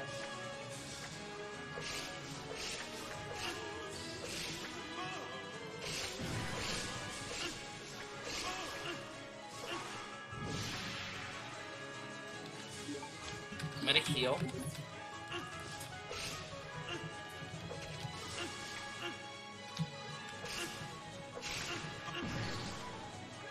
I'm getting bullied.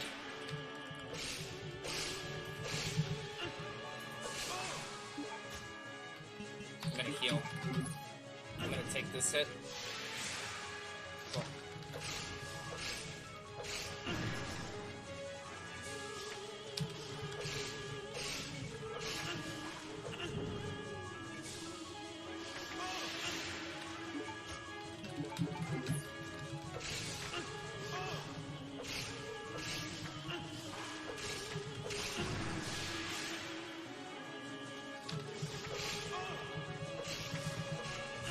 Alright, so she's starting to do her wombo combo, which is frightening.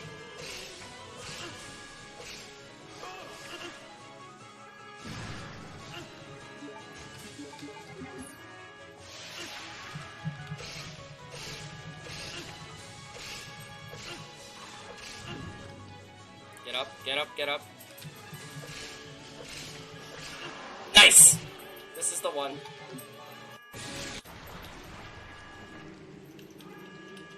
Yo, thank you, Dave. This is it. Sorry for the tooth death, guys. My RNG ran out for Alexia too. One shot.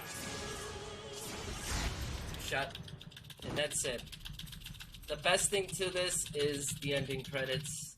Now you have to skip about 8 cutscenes right here, and your time does go until you hit the credits.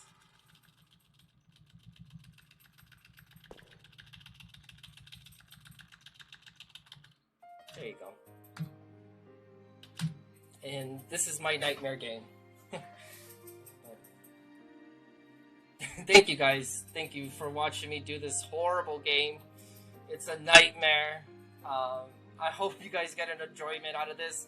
I wasn't expecting to die to Alexia too. It was more a bridge timer, but I hope it was good for you guys to see. I know we don't see a lot of Veronica runs in these marathons because of the chances you can die, but thank you. I appreciate all you guys. Thank you so much. Well done, Goldenweed. It was a nice showcase there. And happy to see you in your first marathon. Hope you enjoyed it. We certainly did. Yeah, I will be running tomorrow too as well for my Resident Evil 1 OG run. Thank you for stepping in and doing this for us. No problem. We needed it. No problem. I'm just glad to be able to step in for you guys. Yeah, we appreciate that. And Indeed. Very much appreciated. And then, like I said, thank you guys for having me. It was an honor. Oh, thank you. We really appreciate the fact that you stepped in and were willing to play. Great run. Lots of fun. I was watching it this entire time. Any closing statements before we transition over to our intermission here for a few minutes before the next run? Like I said, thank you guys for having me. I really do appreciate this opportunity. And please, run CVX more. It needs more love. There's not many runners. Show it some love once in a while. I think Tom can agree here. We didn't have anything this time until you came around, so it worked out quite well. Really appreciate you got a CVX run in the end. Thank you, guys. All right, thank you. All right, everyone. So we're just going to go over to intermission again real quick. We'll have the next run within the next few minutes here, so grab your snacks, do what you got to do, and we'll be right back with you.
Hello and welcome back. We have another Resident Evil 2 remake run happening. We had a Claire race earlier. Now it's Leon's turn to shine, and it's CB Item Box that's gonna take us through this. Hello, CB. Do you want to introduce yourself and your commentator? Absolutely. Thank you so much for that introduction. I really appreciate you and this opportunity to be here. I'm CB Itembox. I'm a Resident Evil streamer and speedrunner. And with me today is my friend, Mondo Mantra, who... go ahead, Mondo, if you want to introduce yourself. Howdy. Mondo Mantra. I used to have a world record in Leon A Standard, and Leon B Standard, and Claire B Standard. So... I know the game at least a little bit. Yeah, so Mondo's done a lot. And if you guys are curious why there's a second camera, typically I have a cat. His name is Fletcher, and he's usually on the desk with me, sabotaging runs. We'll hopefully get him up here sometime, but in the sake of time, in the interest of the run, I'm going to go ahead and start. So we're doing Leon A Standard, and just to give you guys an idea, today we are going to wear my favorite costume, the Noir costume, because it's classy. All right. So you just give me a countdown when you start the run so I can start a timer for you. Absolutely. Just got to change the image quality to 100%. We keep that at 100 and we lower it during boss fights to get more consistent FPS. But I'm going to go ahead and start in 3, 2, 1. All right. So, hoping this is going to go well. I've been doing a lot of practice in this. I've been running Leon B Standard a lot recently. And actually, here's Fletcher. I've been running a lot of Leon B Standard, so a lot of the mechanics and whatnot are the same. A lot of the route, a little bit different. RPD1 is going to be a lot longer in Leon A than Leon B. So puzzles are a little bit different. Puzzles are going to be hard to kind of adjust to. I've been having... pretty good time adjusting though, which is lucky. So we're gonna grab this key. We're gonna come over here. Gonna hope he gives us a nice pass. Would have been a good middle pass. So we use a mouse movement there. Usually I'll do keys in most inventory moves where something is close, but in that specific instance, there's a weird frame where it won't actually register the input over. So we use the mouse to use the key there. So we're going to meet up with Claire. The route's not going to go as smooth as they thought, so we're going to be in the streets here. Alright, it does appear I might be getting a little bit of a performance drop from streaming through OBS and Discord, but that's okay. So this is one of our first mechanics here. This is called stair skating. Stair skating essentially gives us a little bit of a forward momentum boost when we're going up and down stairs by aiming. And one other thing that is going to be a little bit fun is I have been playing a lot of Resident Evil 4 Remake. So the change over to this game is going to be a little difficult. So I'm really hoping I don't try to parry anything as it, if someone grabs me, but... Gonna go into the RPD and we're gonna head over this way. Also, I just wanted to bring up, this is not really related to the run, it's just in general, like if you're having performance issues, you can always just stop the stream and I'll watch it. Okay. On Twitch. We'll I just see wanted how... to let you know. Okay, I appreciate that. I'll see how it kind of keeps going, just in case. Like, anyone who's ran this game knows that, it's not the most optimized game ever. So, like, usually a lot of places with enemies spawning, like, especially rooms in RPD, like, here is not very well optimized. The main hall we're coming up on, again, is not very well optimized. So, if you're playing this game and you drop a lot of frames there, don't worry. That might not mean your computer's that bad. It's just... That's just how the game is. So I'm only asking because, like, if you drop frames on a boss fight because of streaming, it's really bad. So yeah, you don't want to drop frames on boss fight, especially because of the knife. And just a real quick explanation. Back there, once so when we went to open the shutter, and something attacked. There was a zombie that was beating on the door. In that spot specifically, usually you have to wait a couple seconds for them to come through the door. But what's good is in that specific instance, if we pause and wait about 3 or 4 seconds, it'll actually go through the door faster, thus saving us a little bit of time. I'm going to try to not hit this body here. Good.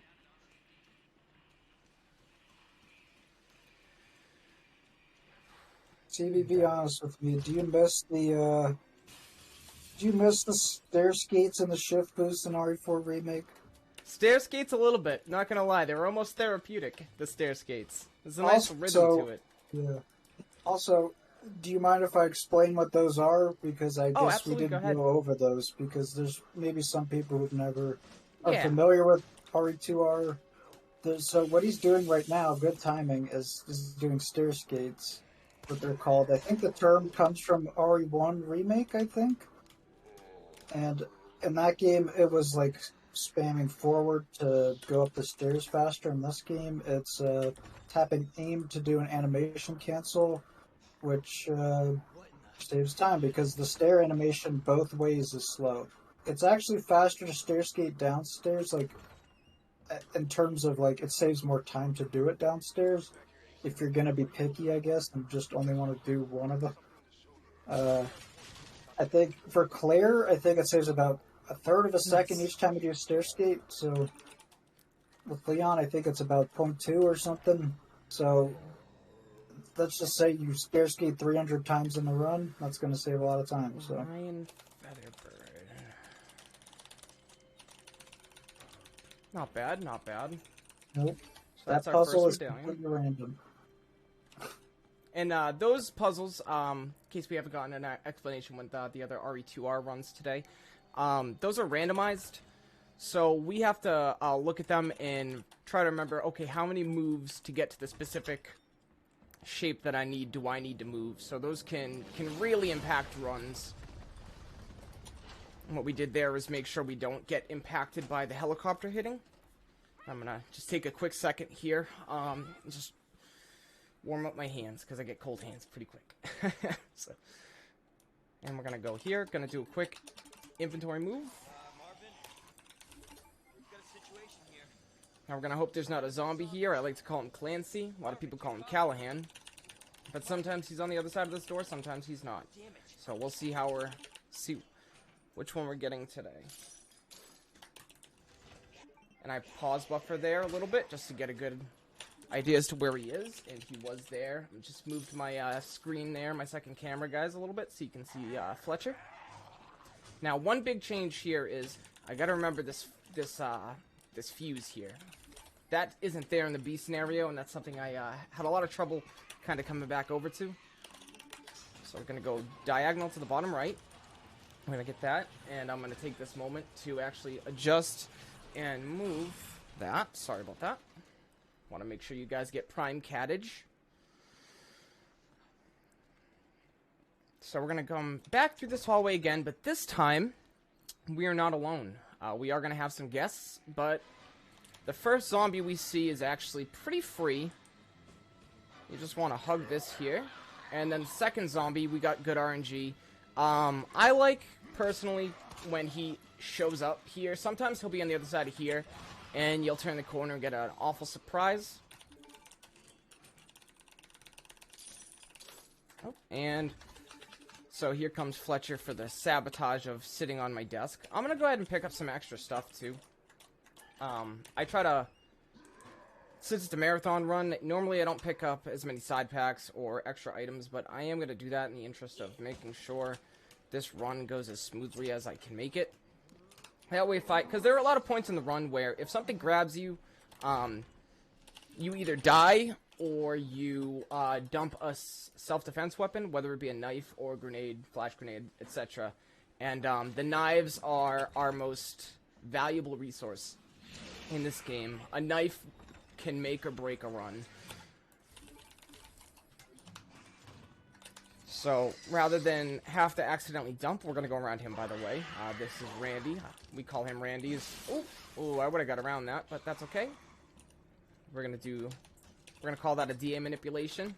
I just don't have to take damage later. So this is fish, scorpion. Oh, it was actually one down. It's alright.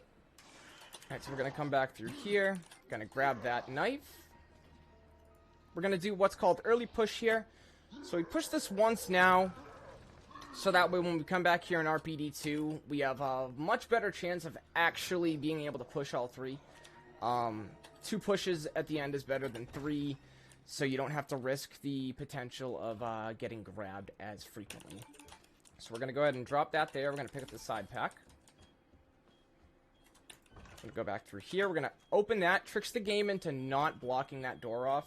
I'm going to hope I don't get stunned. Good. People's Lady Arrow Snake is how I remember this. Also, CB, do you mind if I explain the odds of the medallions? I'm sorry, say that again? Do you mind if I explain how many different combinations there are for each absolutely, medallion? yeah. So, there's 6 symbols on each dial of each medallion. There's actually, I came up with a sheet for this. That's how big of a nerd I am for this game, or what I was. But there's 6 symbols on each dial, and the starting positions are chosen out of 5 of the 6 symbols, and the symbol that is left out is the solution symbol. So you can't just walk up to the medallion, press a button, and then it's solved. Like, that's just not going to work.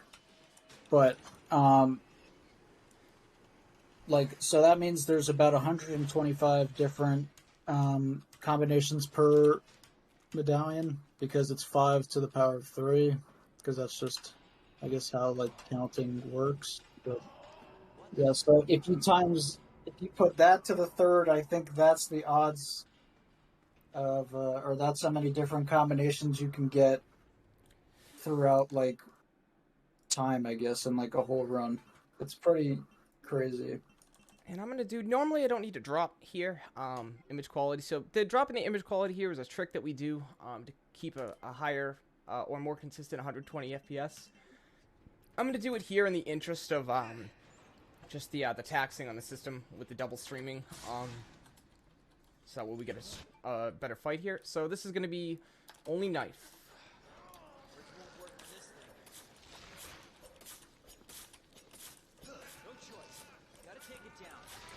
11, 12, 13, 14, 15, 16, 17, 18. 18's okay. We'll take 18. We're going to bump this back up. Just for the sake of everybody's vision. Because it does make stuff look a little choppier, but gives us better frames. So, we like the trade-off. It's my opinion that as long as you don't get grabbed at G1 in a marathon, I think it's a good G1. Because getting grabbed at G1 is a disaster. Yep. So I think whatever count you get, you're not going for record this run, so it doesn't matter. Yeah, absolutely. And here I am going to take a quick coffee second.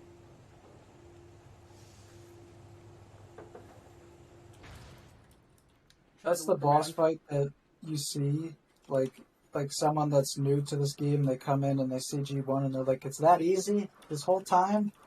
It's not. So, normally we don't pick up that side pack there, but like I mentioned earlier, in the interest of getting a clean and not scuffed run, I'm going to just pick up a few extra things to ensure that things go a little bit smoother. So, here's Leon getting no respect as usual. People not listening to him, walking away from him, etc. So, by the way, Ada is one of the disappearing characters of the franchise, along with Nikolai from RE3 Remake, and Lady D. All 3 characters disappear when you go through the other side of a door. I like to joke that they all graduated from the Houdini School of Disappearing. Because you go to open the door and they're gone. So this part's a little bit of a slow time. I don't know, and forgive me, this is my first time in a marathon, but when I watch marathons in slow portions like this, people typically say something like, you know, if there's any time for, or if we have any donations now, it'd be a great time to read them. now would be a great time to read them. I don't know if we do that. Oh, I can say that we are raising money for Player versus Hunger, and that they believe that everyone deserves good nutrition, a full stomach, and relief of not having to worry about where their next meal is coming from. So if you'd like to donate to that, please check the donation link in the chat. Absolutely. Well said. Couldn't agree more. So what we're going to do now is we have to get two little circuits. Two little circuit boards to go into what we call the electronic puzzle so we can be able to open the parking garage. So that's the first one. And we're coming up on one of our puzzles. This is going to be super fast.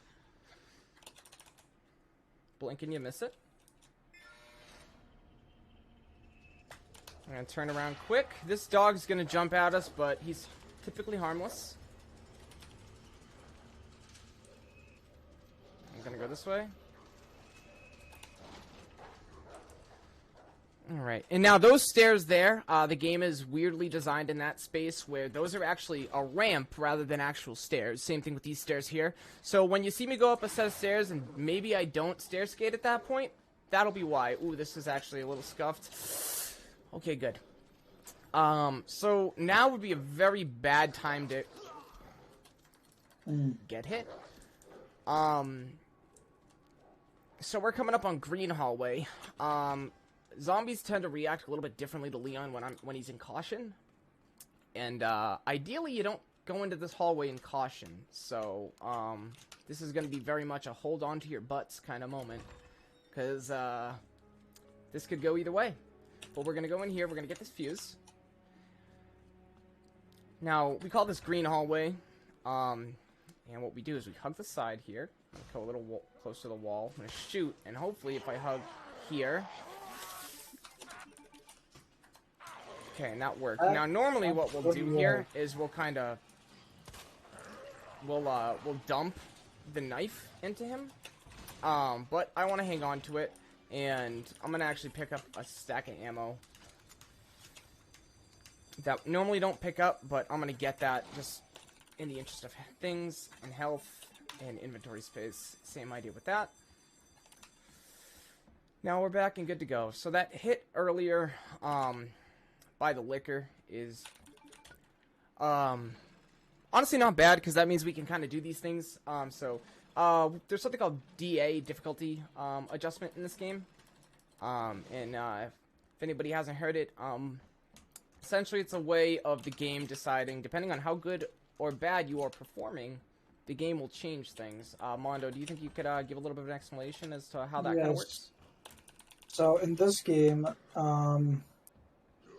they came up with a system which is essentially you gain points by playing well, and you lose points by playing poorly. And the game just determines playing poorly as getting hit, using an item, and I think those are kind of the ways that you lose DA. And the ways you gain DA are picking up items, dealing damage, and I can't happen to think of anything else at the moment, but that's the gist of it, essentially. It mostly just relates to damage and pickups. Like an item like the flash, for example, throwing the flash lowers your score by about 40 points. And for those that don't know, what the relevance of DA is about every 1,000 points. So, this run is actually so tight that at high level that you actually need to be a couple tens of points off of a DA rank is what it's called, the 1,000 mark difference.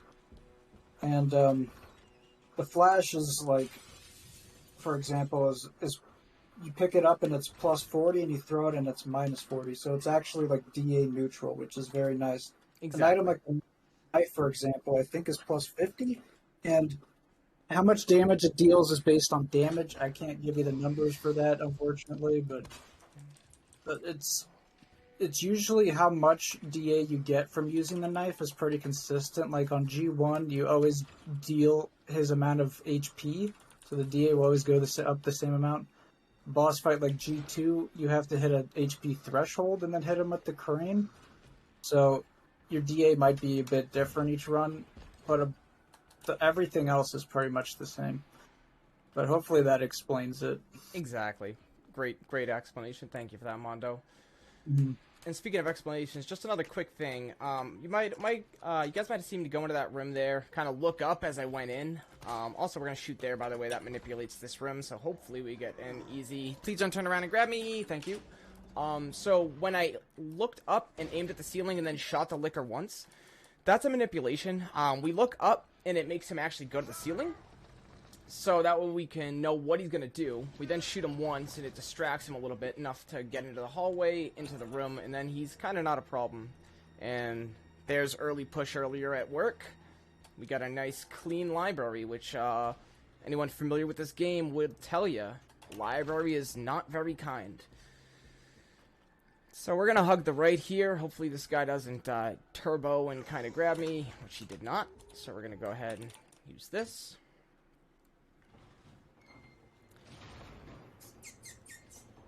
I'm going to make my little noise to call Fletcher. Hopefully he shows up. And also, that, I'm going to just do a little bit of adjustment in my inventory there just to make things a little bit cleaner.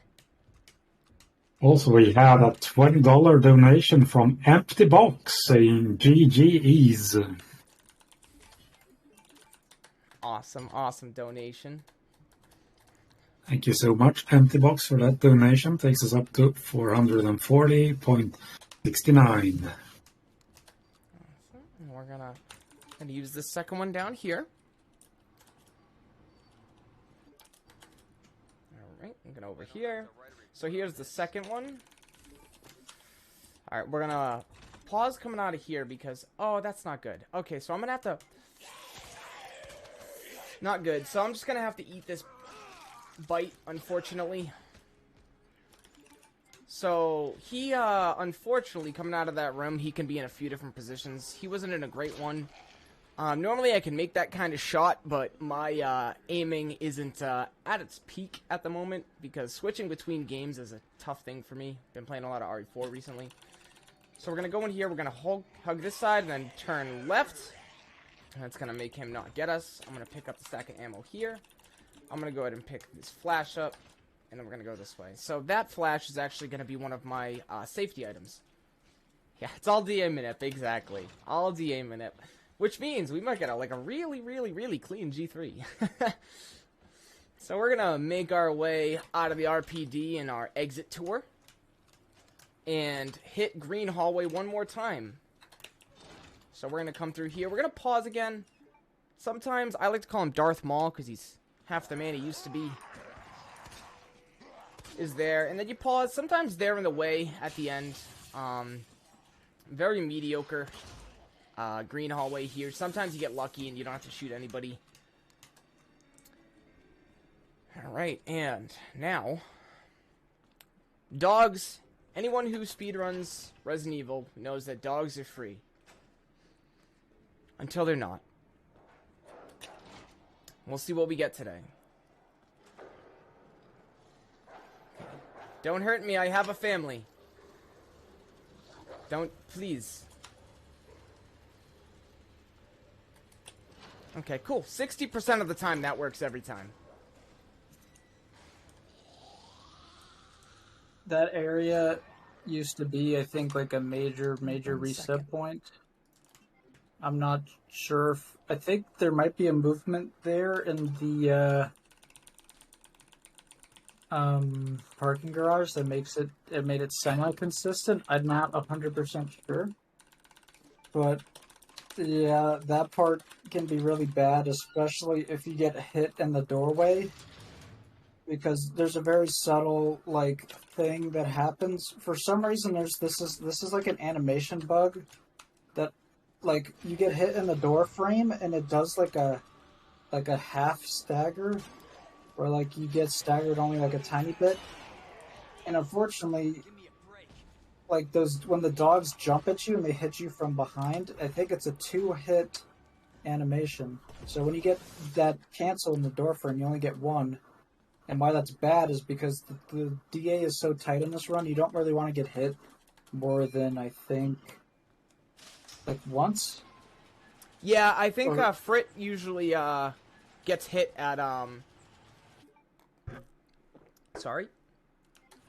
gets hit at Ada. I mistimed that coffee drink because I went to respond. My apologies. Alright, so we're making our way out of the RPD. Everybody say bye, RPD. Usually I say I'll see you in about 30 minutes, but that isn't the case today. Sorry, Mondo, what were you going to say? I was going to say this is also the best time to catch up on sleep and also to get donations read, too, because this is about 4 minutes of nothing. Yep. So get your donations in so we can read them. I know, we need something to read, guys. We're hungry for those donations to read. Hungry for the alphabet. Alright. So we're going to go ahead and see Kendo in here. Kendo, unfortunately, is dealing with his own situation with his daughter, so we're going to leave him be. And we're going to have the most interestingly delivered line in this entire game. That explains the horrible things I've seen. He says it so cheerily. That explains the horrible things I've seen. Based on what you've said, the sewer seems fitting. Alright. Gee, thanks. So, Can't imagine a real scientist being down here. yeah, a lot of walking at this part, a lot of just straight lines, pretty straightforward, Come on. pun intended. The sewers are run by the city. How could they have a facility? Essentially just gonna walk our way to the crocodile. Gonna take care of that, and we're gonna go to the Ada section and do some more puzzles and stuff there. The Ada section is pretty straightforward as well. Just a lot of clicking. I'm not the biggest fan of it, just because it's a lot of clicking. I am not running the superior CAS 120. Well, see, the reason I'm not running the superior CAS 120 is because I ran the inferior Claire B for quite some time. And that made me not want to play the character for a while. So we're going to go left, right, left here. Pretty straightforward. Left, right, left. Excellent. This is a bit of an Easter egg, but when you do this solution here to avoid the croc is left, right, left, and on keyboard that spells ADA, Ada.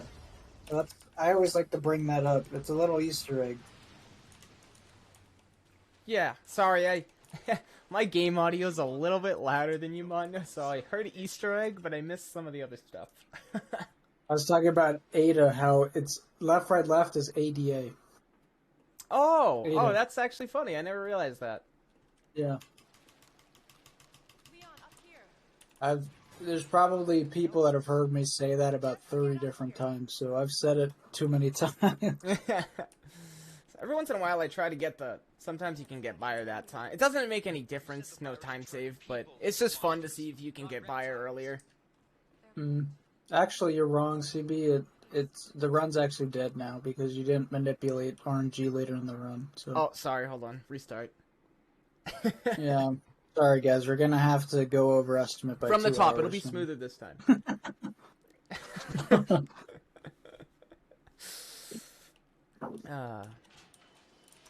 So let me get this straight. So we're gonna get the virus Ada splained to us now. Our military? Somebody else's? They don't sell the monsters. It's essentially the Ada version of mansplaining. Scary as that alligator was. The net is far more dangerous. So we're gonna sneak out here. Hit the door. Leon's gonna take a bullet and be incapacitated, and it's gonna be Ada. Does anybody have the time, by the way? Oh, thanks, Ada. Ada got it. Don't worry, guys. So, essentially, it's just click until you can't click anymore for this part. So we're gonna go up here. Gonna do that. It's funny, usually I have music playing when I do these runs. I didn't realize how quiet this part is. So we're gonna get here. We're gonna trigger that one. You can kind of let it go like halfway, not even. Or a little more than halfway, rather. Don't let it go on halfway. So, in the interest of just DA, I think I'm gonna take a bite here. Sometimes people will take a bite in Ada, which it kind of doesn't take a lot of time, because a back bite is only about 4 seconds anyway. But then we have good old-fashioned caution running. Except that didn't drop me to caution. Whoops. Well, CB, do you know why that didn't work? was it because it was a back bite, not a front bite? Nope, it's because this is Leon A and not Leon B. You're absolutely right. There's that Leon B coming in to bite me in the butt again, guys. See what I mean? It's hard to, sometimes it's hard to go over a category. And That's funny. The reason why, for those that don't know why Leon A and Leon B is different, and for those that also don't know, Leon A and B means whether or not it's second run or not. So I just wanted to clarify that as well, because it's just terminology that might be a bit confusing. But when I was talking about DA ranks earlier, Leon B is actually a 1 DA rank higher, which means that you take more damage. I forgot to mention that DA ranks also increase damage amp on yourself, like the damage you take is higher, and there's damage reduction on the damage you can deal. Right. So, that's why we take DA manipulations, so that why, you know, sometimes we go into certain bosses, we need the DA to be at a certain number, or below a certain number for it to even be feasibly possible. Mm-hmm. Bravo. Which is also what I'm doing here. Yeah. Free DA manip. You'll never get these filthy hands on G. Shooting some bullets. That drops our DA a little bit more, because we don't need them anymore. Realize And hopefully this part goes smooth. die alone.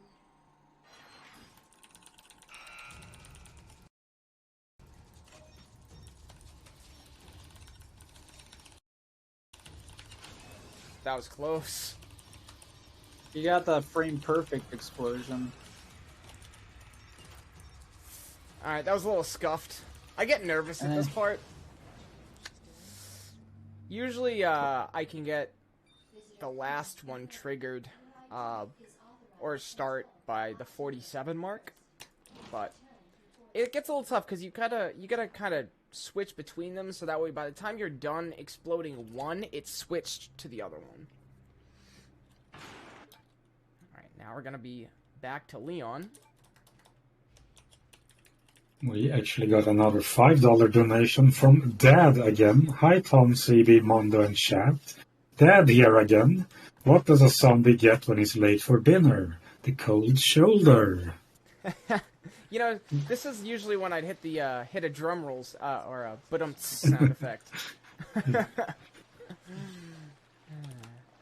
Love it. I love dad jokes. Anybody who knows me knows I love dad jokes. The worse the pun, the better. Alright, so normally at this point, ammo is pretty perfect. So usually you have about 3 bullets at this point, which is for 3 specific things. Usually it's, you know, one's the croc, one is this guy here, and then one is a G adult that is sitting in the water, that we're gonna run into in a bit. So we're gonna grab that knife, we're gonna run this way.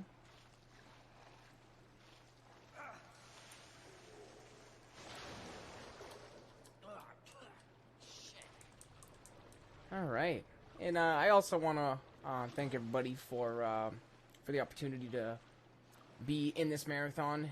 For my first marathon, I'm very happy to be here. I'm going to shoot him, pop him out of the water here, and go up this way. Alright, so our DA is looking pretty good, so hopefully Sewer is pretty kind to us. Sewer, is very different in the A scenario versus the B scenario. B scenario, it is torture.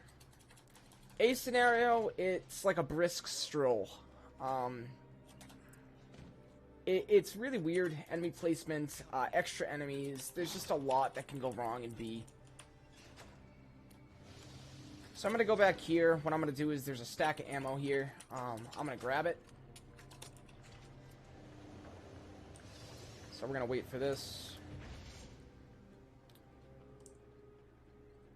So we're going to go grab the T-bar. It's going to give us access to most of the puzzles that we need to do in, well, not really puzzles, but obstacles or doors we need to get by. So I'm going to put that in the first spot because we need to use it a few times. And it's easier and cleaner and just faster if I have it in the first slot. I know some people put it in different slots, but... So we're going to stair escape behind this guy, and if we did this right, he's not going to grab us. Excellent. So I'm doing pretty good on ammo right now, so I'm going to show you guys another safe strat. This part gets pretty tough, but as long as he doesn't have adamantium kneecaps like Wolverine, which he almost did. He pretty much did. So him being, well, missing a leg and falling into the water essentially nullifies him. He's not going to be in our way on the way back, which just makes that a little cleaner. So anybody who has trouble with that spot, it's a nice little helpful strat that doesn't save or lose any time because you're waiting for the gate to open anyway. And it just makes it cleaner to come back. So again, I'm going to hit my last side pack, which again, I'm being a little excessive on the side packs, but I just want to be safe.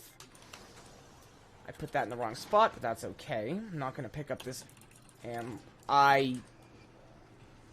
that's not good. Okay, that's fine. I was supposed to actually pick that ammo up, but we'll figure it out. Oh yeah, you don't have enough. Actually, this is fine. I know what you can do. It's not that hard. I could just do safe strat for G-Adult on the way back. Yeah, just go up the ledge on the side. Yeah, that's what I'm gonna do. Because there's no zombie there in A, right? Just B? Nope. Nope. Zombie on, no zombie on A. Okay.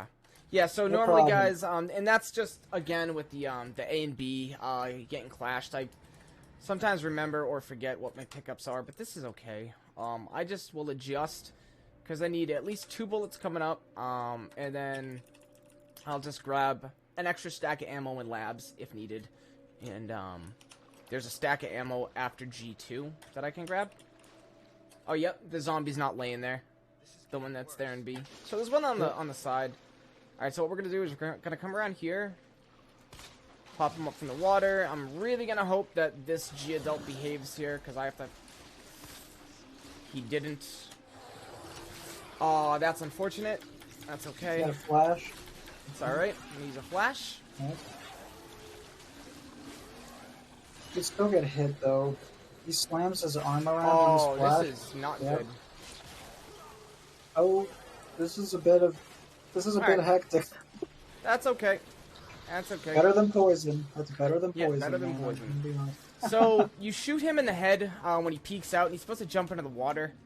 Timing's a little rough on it. That's okay, though. It could have went way worse. You could have lost a knife or got poison. For those that don't know, poison is like the only status effect in this game, and it doesn't seem that bad. Like, oh, you know, it's just like, I don't think you can... I think... You know if poison does tick damage, CB? Like, it does damage over time? I don't think it... I think it does until danger. Okay. Yeah, so it does that, which is not the biggest deal, but for speedruns, it actually causes you to cough here and there and put you into walk speed, which is very slow. So we really don't want poison, but these are the only guys in the run that can give you poison, luckily. So Exactly. So, Paul, we're gonna take our lumps there, and we're just gonna move on, and hopefully the rest of this goes smooth. Hopefully, we get Red C RNG here, where there's nobody in our way, but that's okay. Somebody is in the way. We're gonna bait that grab. That one went smooth, and there was a tech here I was gonna show off if I had more ammo, but I don't, and that's okay. So I'm just gonna go up here. We're gonna trigger him so he starts heading towards us. I'm gonna wait. I'm gonna wait for him to go to grab, and I'm gonna hop down, and I'm gonna go by him. So I just did that a little slower, just so we didn't get grabbed, because I unfortunately am out of tricks in my magician's sleeve for extra things. So what you get is what you get here, unfortunately, in the sense of getting grabbed and stuff. Nobody in the top of the stairs. That works out. Okay, alright, so we should be pretty much good till G2 here. Just a quick puzzle coming up. I just wanted to bring up that, CB, if you don't think your performance is going to be good enough, maybe you could stop the stream for a bit, just in case. Because this is really, like, the only spot, like, I would, in a marathon setting, I would know how to do the backup, but I don't know if you know the backup, CB, in case you die on the crane. So, I don't know if you'd want to make a save or not, just in case. That's a good question.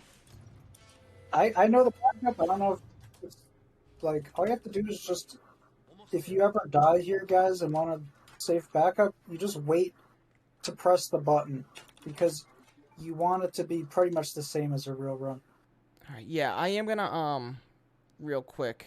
That's a good idea. I'm gonna stop my stream on Discord just real quick, and then that way I can give it back to Mondo. But this way I just need a little bit more PC juice, so to speak.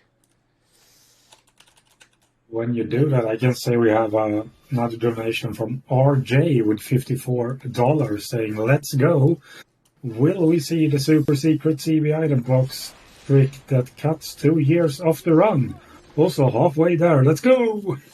RJ, thank you so much, dude. How you doing? Thank you for being here. We're gonna drop. Actually, I'm gonna drop that a little bit more. I'm gonna drop that to 60. All right.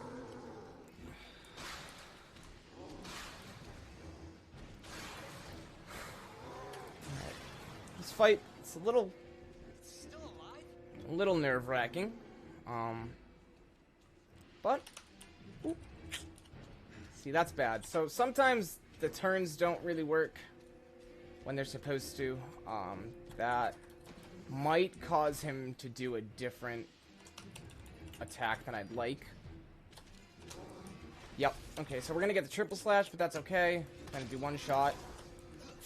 So we're gonna go for the slower fight in here.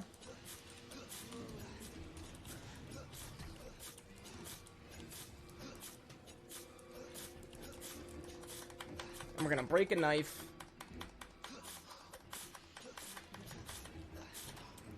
Oh, almost had the, that's not good. Alright, please be kind, please be gentle, do what you need to do. Thank you so much. Alright, and while we're waiting for that crane, I'm just going to bring my image quality back to 100%, and bye-bye Birkin.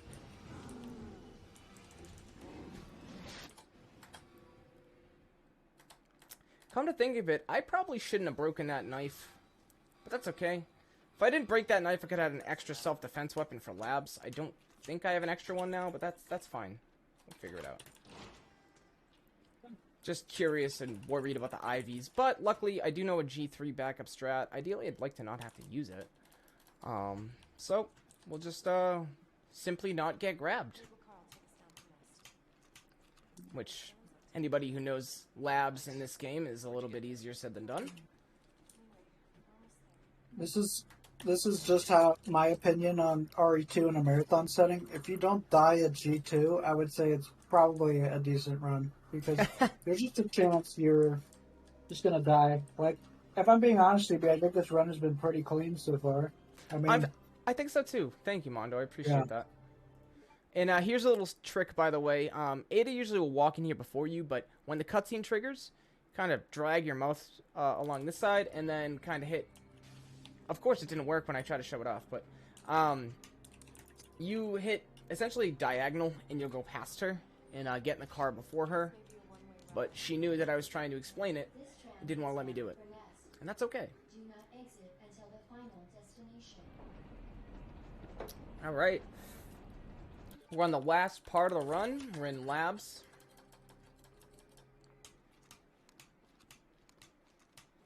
So,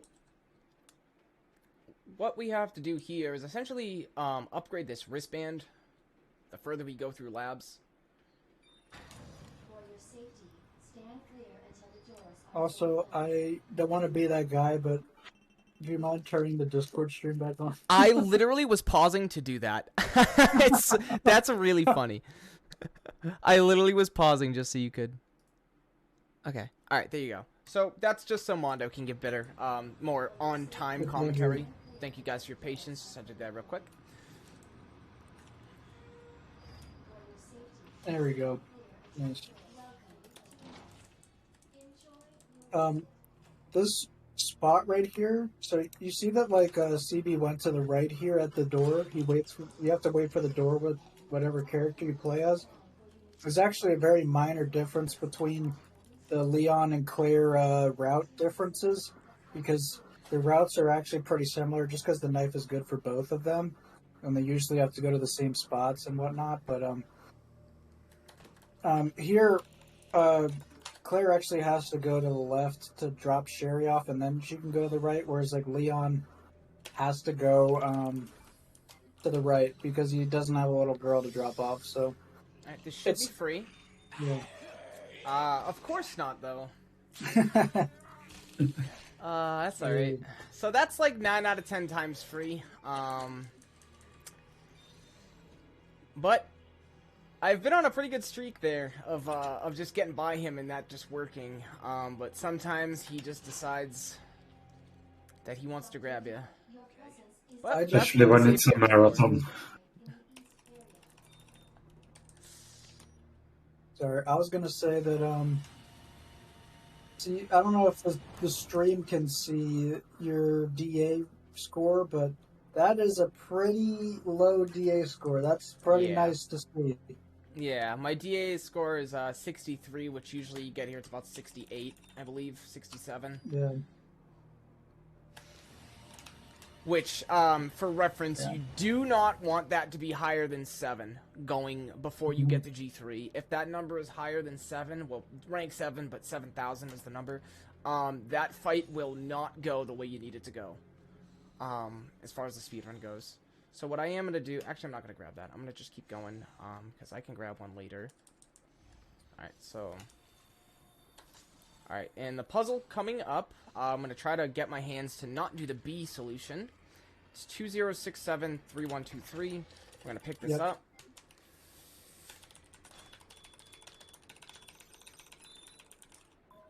Think of it as a dial. 20... Ooh, that's not it. That's wrong. Yeah. Sorry, CB, it's like... It's hard to explain. It's like... I went to 2048. Yeah. Yeah, like, it's just like... I just immediately knew it was wrong, just because it's like... that.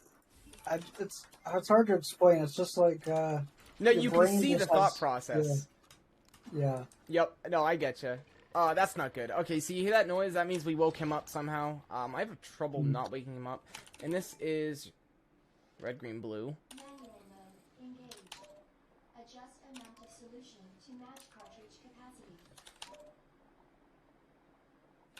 One of the hardest puzzle solutions, right up there with mid, high, low in RE3 Remake. Alright. So now, this split is always funny because you think you're going to save time, but it's such a long cinematic that by the time the thing actually comes out, you don't. Alright, so I'm going to be super safe here. Alright, so he's... Okay, alright, sorry. That was life or death as far as the run goes. Alright. Alright, so this is A, so I want to go up the stairs first. I have to actually get rid of a bullet. So we're going to look up here. It makes it so he can't see us or hit us. You have an extra pouch, CB. So you don't need to use the bullet if you don't want to. Oh right, I do have the extra side pack. You're right. Thank you. Yeah. So I like to put that in that one slot. I'm stuck in my ways. Ooh. Good RNG. Wow, where's that run? Where's that RNG in a PB run, dude? Yeah, when do we ever get that? Never. Alright, so here we go. That was a blue moon RNG is what CB got, except it's like a purple moon or something. So Murph S3D1. Alright, when I turn around, I'm gonna pick this up. And we're gonna hope I don't get them to jump in front of us. Nice. Nice. Clean, clean, clean. Welcome back, Dr. Lee. You have 5 new messages. Alright. Who left the freezer? Safety first, exactly.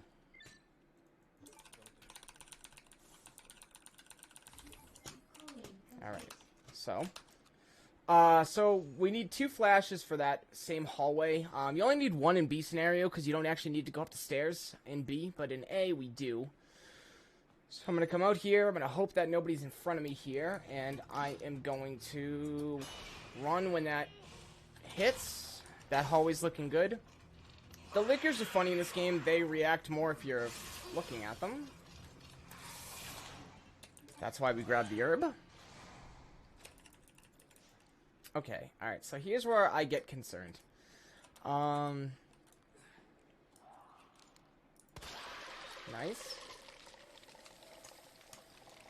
Nice. Yeah. CB, this is just like in the interest of just making sure we don't have to get derailed, but like if you were to get grabbed by the last Ivy, the Ivy before G3, Yep. would you be willing to reload the save? Because I'm just telling you, I think no one would mind if you just reloaded the save. I was thinking that it would definitely be smoother than trying the backup grenade strat for G3, but that is up to the team here. I don't know what you guys think. It's totally up to you what you feel. What you feel. We won't need it. Yeah, you don't need it. Oof. It's just to make sure. Yeah, which I know it might have sounded like we're like overreacting or just getting nervous, but genuinely, everybody, that hallway has made many a grown person cry. That hallway is brutal. That hallway is unforgiving, and we need these knives for G3. And if anybody's unfamiliar with those enemies, they grab you and you have 2 choices. It's essentially check in chess. You either dump a self-defense weapon into them, or you get grabbed. And die, because they are a one-hit insta-kill. So that went smoothly. I was a little worried, because sometimes when you shoot him at that corner, he gets stuck, and you gotta, like, shake the camera near him. I'm gonna also grab that, just because my DA is, like, really low. And this is E1A1S1.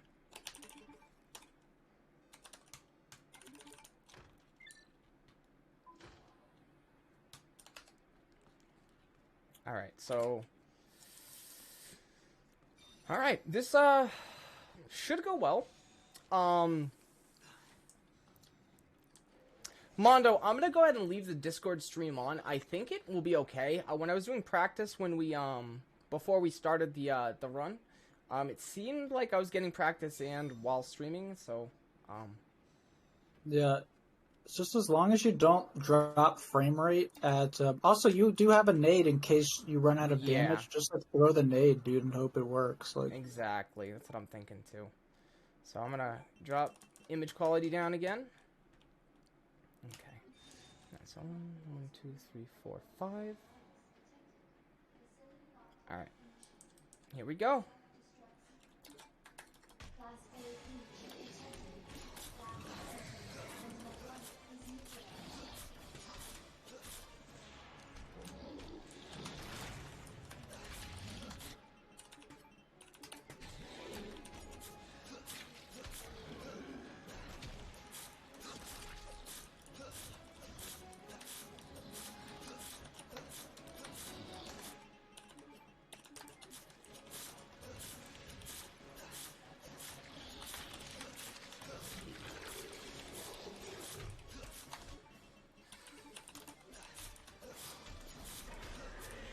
Nice. You got him. Yeah, he's dead. Okay, so that was kind of sloppy, because I'm not going to lie to you guys, I'm super nervous. But that worked out. Clean run, man. It's been a clean run so far. Clean run, exactly.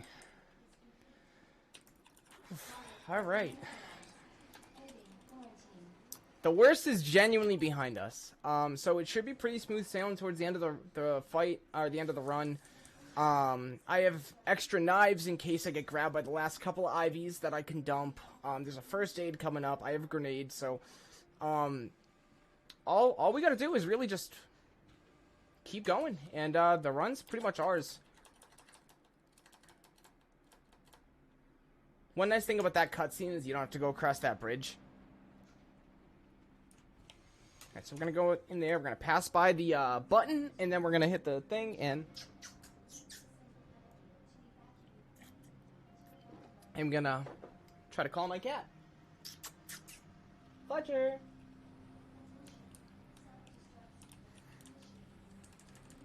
See if he shows up. Also, CB, I just wanted to remind you, maybe you want to equip one of your backup knives now, just in case. That's a good You don't idea. forget. Thank you, dude. Yeah, because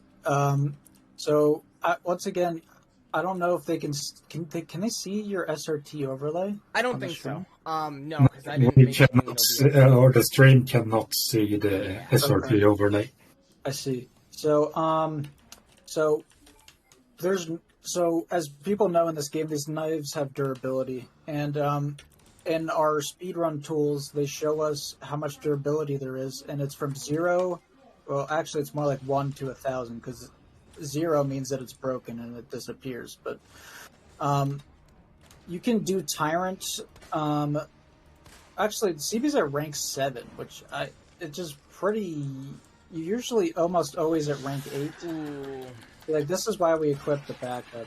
I think you have another low one, maybe. Yeah, it goes to the next Yeah, I think he's lowest. sleeping. Yep. Okay. Well, that was kind of close. Yeah. So that's why we got the backup, because the manip didn't work. They're so. very unpredictable. It's also rank 7 too, so that might have been a reason why. Yeah, As well. that's, yep. Alright, he's gonna do that. And, it's gonna cruise by him. But yeah, you need that. Doing a knife backup in a marathon is really important, because like what this has to do with knife durability is you kind of can't really do Tyrant with less than 250. And CB's largest knife on this run is 485. Well, also he has a 1000 knife too, so that works as well. Also gonna drop the image quality here, just for same idea. A little cleaner knives. Not really fully needed, but it helps. And now we try to record our Dancing with the Stars audition.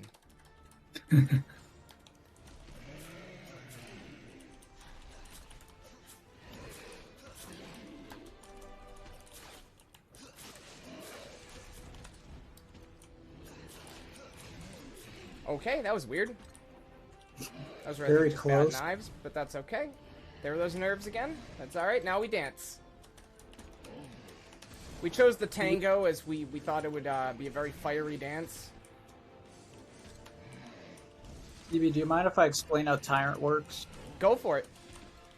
I got So my Tyrant- hands full anyway. Trying to... So Tyrant is actually casually this boss fight. I don't think really people like it, because it's like I feel like we all remember playing it on hardcore and being like, "Why is this guy not dying? Like, I'm just sitting on this lift forever."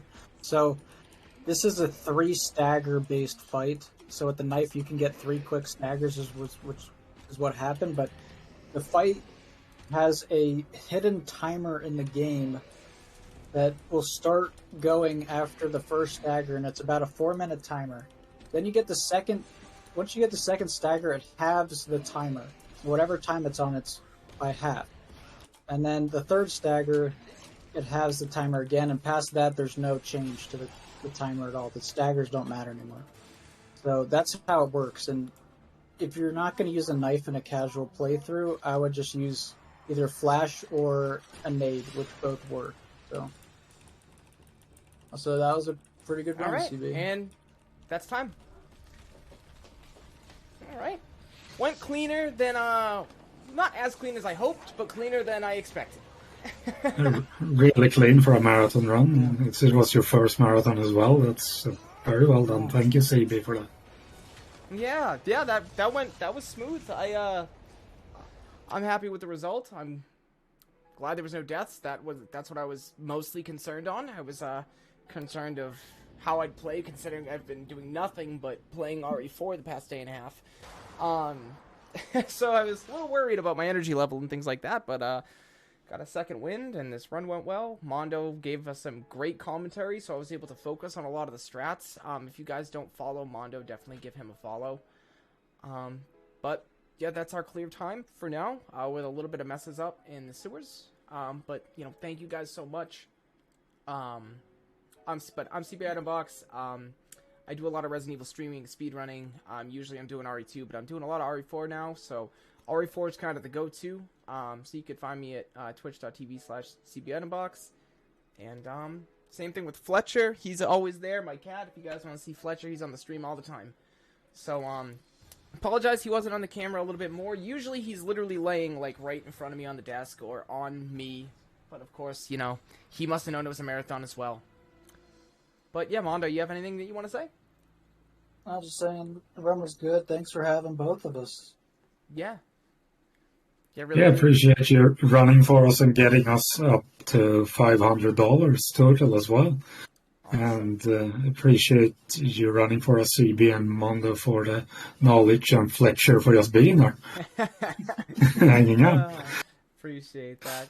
Thank you so much. Well, yeah, I think that'll do it for us. I'm bad at the outro stuff, and this is my first one, but thank you guys so much. I'm, again, CB Itembox. Thank you for the support. Keep giving support to this fantastic cause and fantastic marathon. A lot of great human beings, runners, and just people involved. So give them the support and enjoy Resident Evil 4, because I know everybody's playing it. Thank you guys so much, and take it easy. All right. Thank you, gentlemen. Thank you for the run. Good run. Lots of fun.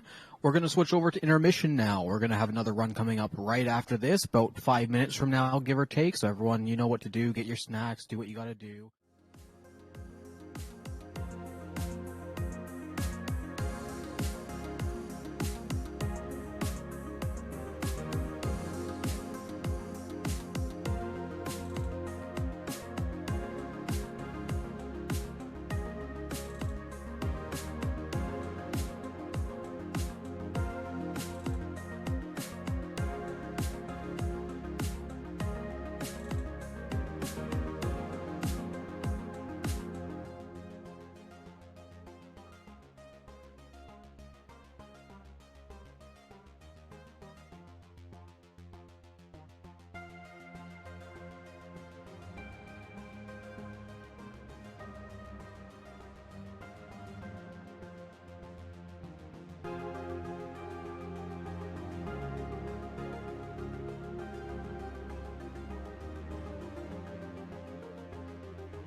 Thank you very much. It's actually going to be Jill Shotgun only first, then Chris Best Ending Knife only. So that's all right. Hello everyone, my name is Reclesis, and I've done quite a bit of running this game. So I'm going to show off a couple of the different categories for you. So we're going to be starting with Jill Shotgun only. So let's get over to her. And once the first cutscene starts, the timer will start. So 3, 2, 1, go.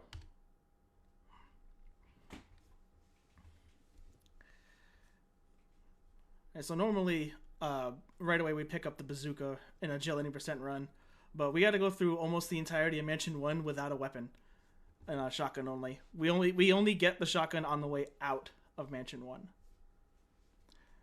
which for the most part it doesn't deviate too much from the normal route. It does make one situation a little hairy, and I'll explain it when we get there. But for now, we're gonna go investigate a gunshot.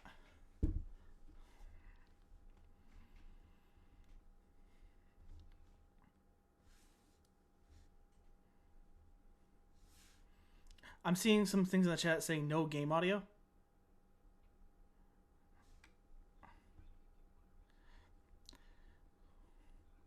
Sure.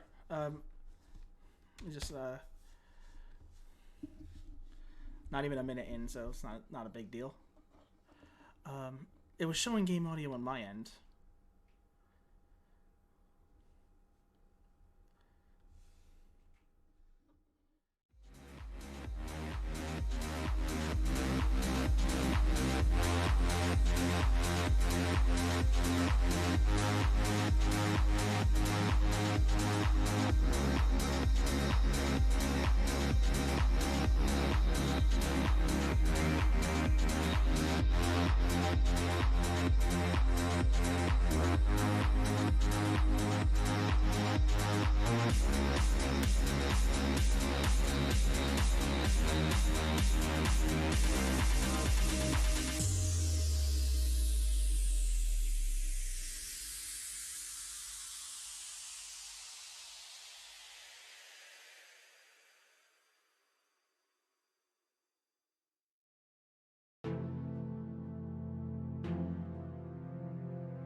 we should be good to go. Hope everyone is having a great night, and cereal can be a snack.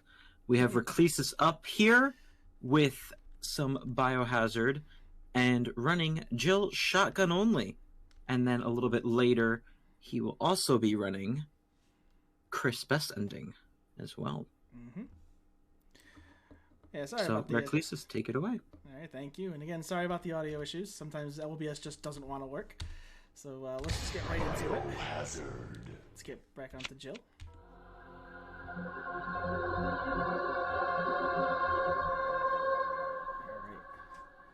So once again, the time starts when the cutscene starts. So 3, 2, 1, go. What is this? Wow, what a mansion! All right, normally in a Jill any % run, you get the bazooka pretty early, and that makes Mansion 1 a lot easier because you get rid of some problem zombies. We won't be able to get rid of any zombies until the end of Mansion 1 in shotgun only.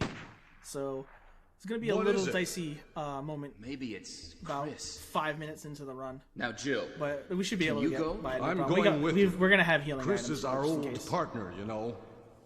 Okay. For now, we're going to go investigate. Let me handle this. A gunshot. Stay alert.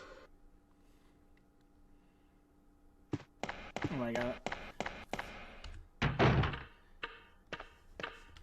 A dining room. Yes, Barry. It is, in fact, a dining room. What? What is this? What is it?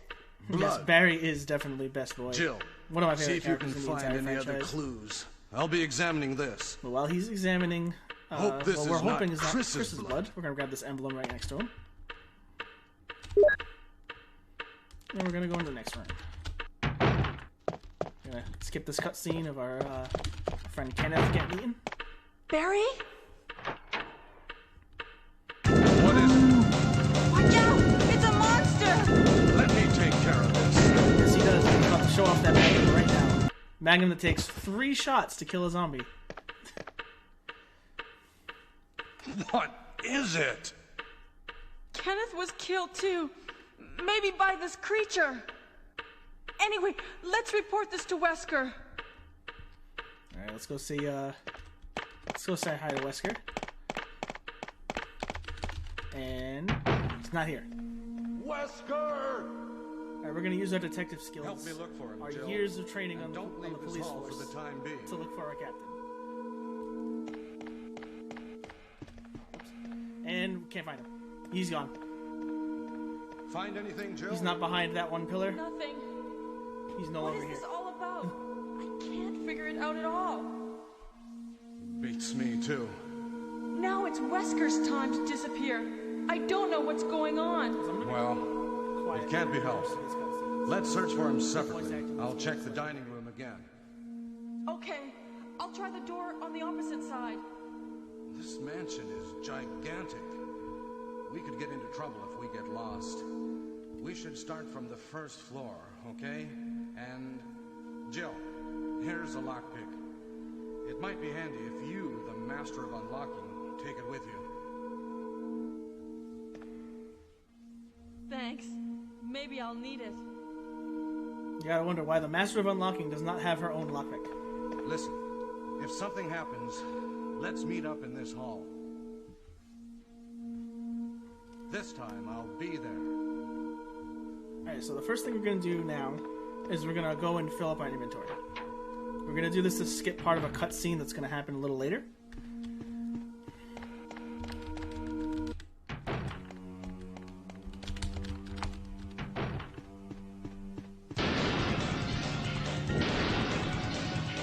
Just gonna ignore those dogs. We have a zombie coming up that we can just squeeze right by. Not this one, but the next one we're gonna see. Squeeze right by him. Oops. I'm a little rusty at this game, so I apologize.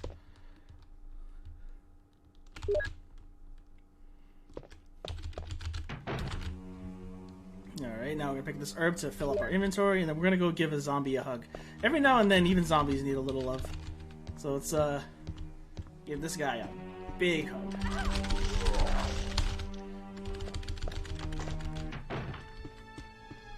These next two zombies, they're a little stinky. We don't want to give them a hug. Barry! Jill, what's going on? Any clues? No, but something's wrong with this house. Whoa. This hall is dangerous. Maybe it's better to secure our escape route first. There must be a back door somewhere. Let's try to find it first, shall we? Alright, normally if you had any space in the inventory, this cutscene would last longer where Barry gives you some acid rounds. We don't need them, so we just fill up our inventory to skip that cutscene. And that hairy moment I was talking about is coming right up in this next room with the statue zombie. Normally we just shoot a bazooka round at him, get around him, but we don't have a weapon. 2, 3, 4. So now we're gonna try to lure him out. Sir.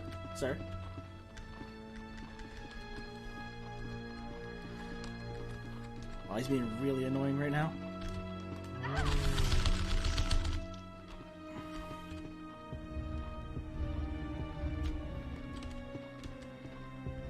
Okay, that could have been worse. That could have been a lot worse. Let's get around by these guys.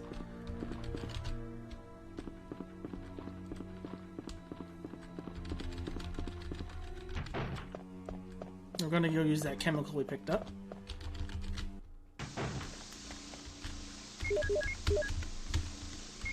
God, oh my god. Also, I'm gonna apologize now. I am on quite a bit of pain medication. I've been in the hospital for a little while. So that might affect gameplay a little bit, but we should be able to get through this. And, oh, the Crimson Heads are in the remake and not the original.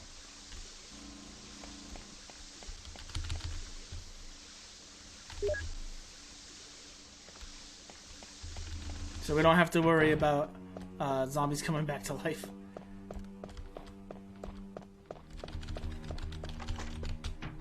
Alright, now we're gonna go play some piano.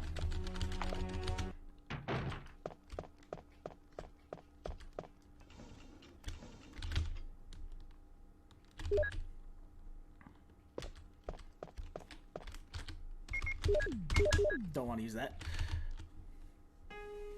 Alright, good positioning there on the piano.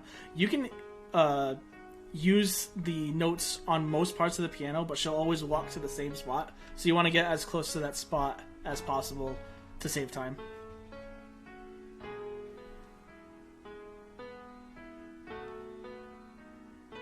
Play the song here.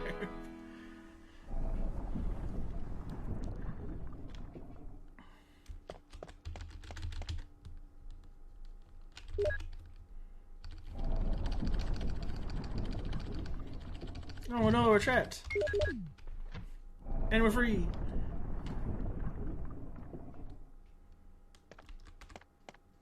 Oh.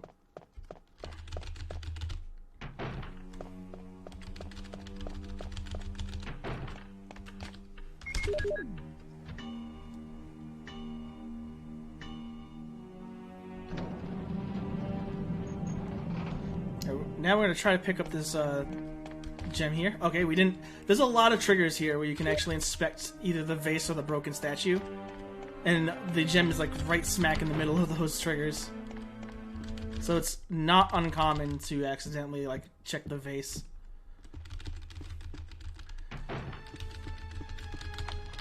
And now we're gonna go say hi to our good friend Richard. Hello, Richard. Richard, what happened? Oh, Jill, this house is dangerous. There are terrible demons. Ouch! Ouch. Also, question for the chat. Does it look like he fell on a rake rather than gotten bit by a snake? Richard, hold on. There is serum. It is impossible to save Richard, yes. Oh no. I should have brought some with You can save him for a little bit in Remake. I'll go and get it. Thanks. But he will eventually die in that as well. Okay, so let's go and thank you for that card pull, rake or snake.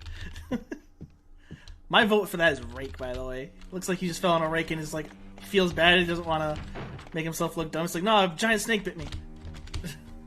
Missed that trigger. Alright, now we're gonna deal with a zombie we've named Rocky. Any zombie we name is because they tend to give speedrunners issues. Now he's a bit of an issue going in and out because the he gives you like just enough room to get by him.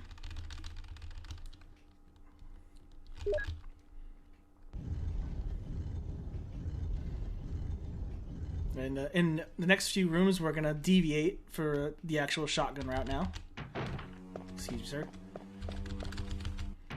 So, in this room, gonna get the broken shotgun.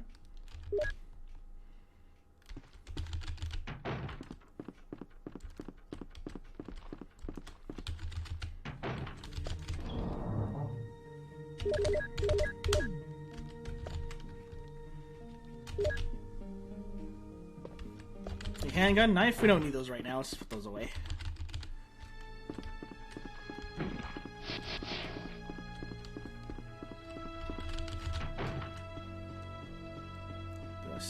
Make that guy do a spin.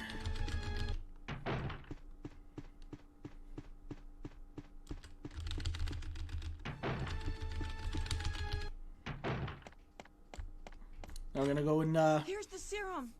Richard, hold on. I'll give you a shot now. I love how she warns him. All right, I'm giving you the shot now. I'm like, just pour it in one of the open wounds. Just, he's got many holes. Just like. No, Richard. Be careful. Alright, now we're about to approach a major reset point for any category of Resident Evil 1, and that's Yawn 1.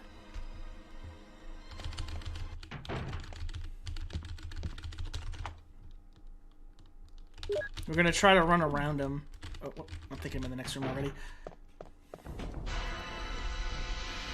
Alright.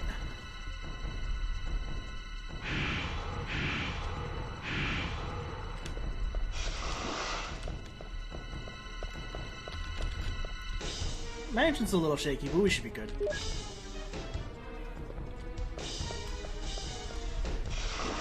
There we go.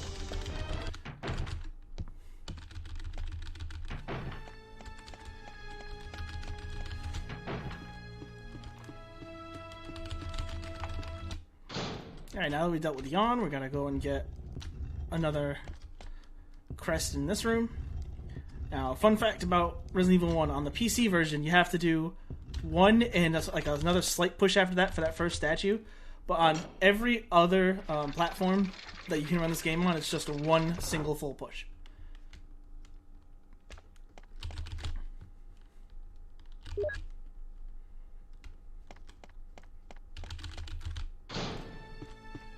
Excuse me. And now we're going to get our weapon. We're going to grab a shotgun. Hopefully this guy doesn't turbo. We're good.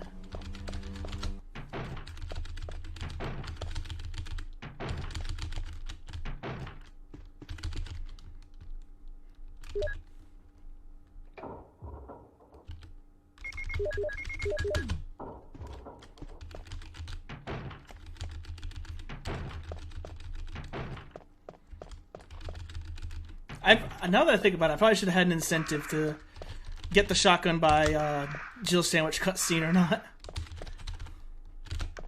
Maybe for another marathon.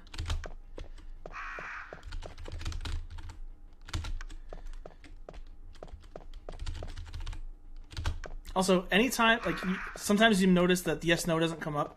If you hit action on the correct frame, you can skip that text from coming up at all. Saves like a frame or two.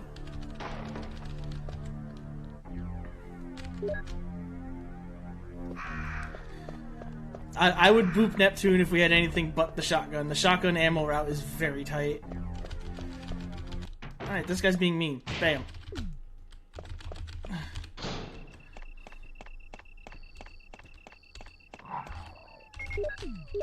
Okay, it's down one. I've been practicing 3 different categories and my menuing is like all jumbled up. And so here we're gonna try a minor glitch We're gonna clip her through this box. Clip her between the stairs and the box, I mean. Go all the way to the left, and pick up the crank faster than we normally would by doing regular pushes. That's a trick called quick crank. I can't talk today, I apologize.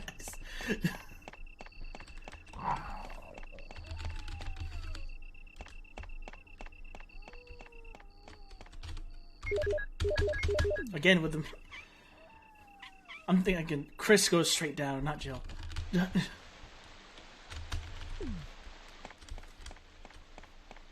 Like, this game has many different categories, and on PC and PlayStation, I run all of them, so sometimes routes just get a little mixed up.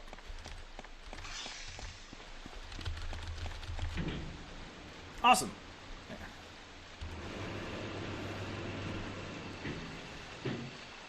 Alright, now we got a couple dogs to deal with. The dogs in this room aren't bad. That's the first time I've ever been bit on this room. Alright, that's never happened before. At least we got through here without a bite.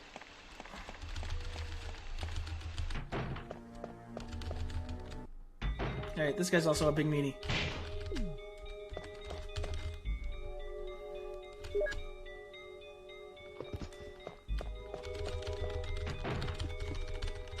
Now we do best trick in the game right there. Tub turn.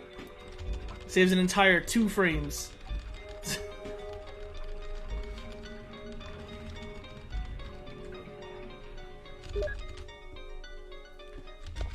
Oh wow, I completely forgot to explain pause canceling. The reason why I'm pausing after my shots there is to reset Jill's animation so that she can move faster. And when speedrunning this, we go by the IGT, and pausing, unpausing, and door transitions all pause the IGT, so it's faster, both like RTA and in-game time, to pause and unpause to cancel Jill's animation so that she can move sooner. When I do the Chris Knife run, you'll be seeing that a whole bunch. And now we're going to do some box pushing, which would be a perfect opportunity for our host to remind everyone why we're all here.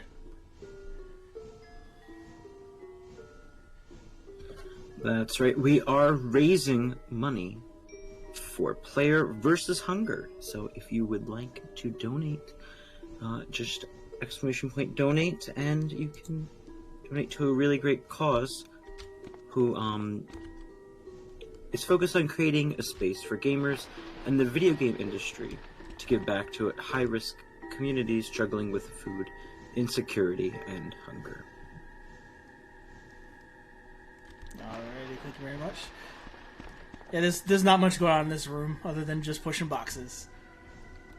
So, in the next room, we're gonna come up to another boss, who's not really a boss, Neptune.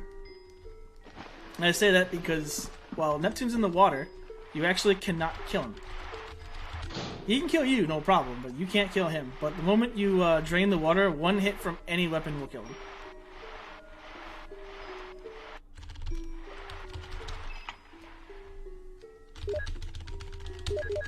Oops.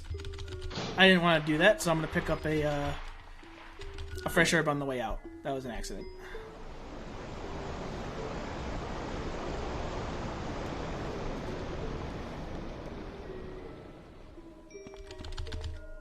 That was literally me spamming the wrong button.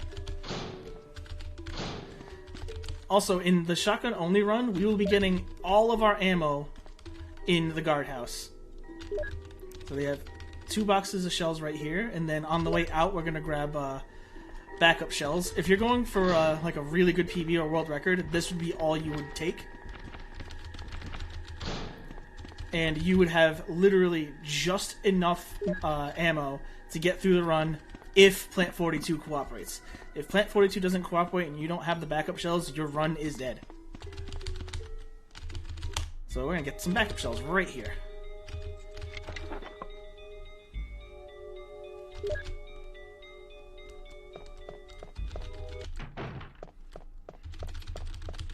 Now, the Plant 42 fight with the shotgun is actually pretty interesting because Plant 42's hitbox is very strange. It's really more like a bunch of hitboxes like stapled together. And we're gonna try to hit all those hitboxes with the shotgun. You're gonna see me run around Plant 42 and aim up and fire and then move in hopes of hitting all those boxes.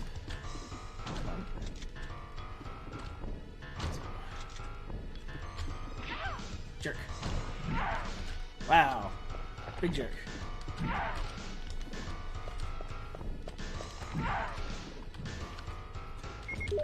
I have not been trolled by Plant 42 like this ever on a shotgun run. You must know I'm in a marathon right now. 4 shots, I'd say that's about average. He can die in 3.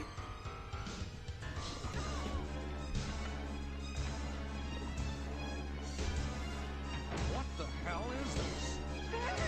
Jill!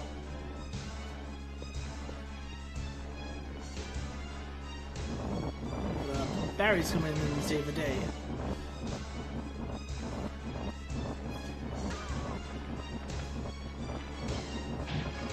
Also, tomorrow I'll be running Jill major best ending major glitches.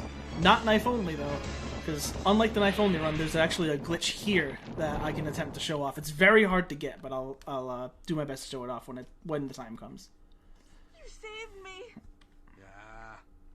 That was close. Thanks, Barry. I need to see what my health's like Don't right mention. now. What a monster. If my health's I can't like, believe what the hell I think is I'm at this yellow place fine. Anyway?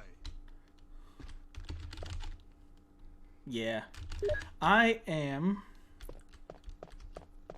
going to grab additional healing. Because Yawn, I can potentially take I'm gonna take 1 bite at Yawn, almost guaranteed. There's a possibility of taking a second bite. Jill, so you're safe. So I'm thinking That's what I was going. I'm thinking the fast in the guardhouse is probably the best way to go. Disappeared from the hall all of a sudden. I'm sorry, but I have my reasons. Perhaps you guys have met them? It was all I could do to protect myself against those strange creatures. Is that right? Anyway, it's good to see you're safe. Jill, our first priority is to get out of here. Yes, you're right. Now, there are a lot of rooms in that mansion that we can't get into because they're locked up. I have been looking around for clues. Yes, it was. Okay, I'll go to the other house. The entire point of sending out the Bravo and Alpha teams was so that Umbrella could field test the zombies after the accident.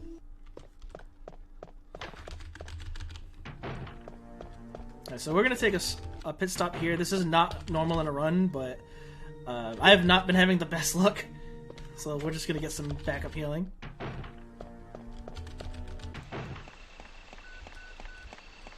That's Brad trying to call us. No one wants to talk to Brad, so we're going to continue.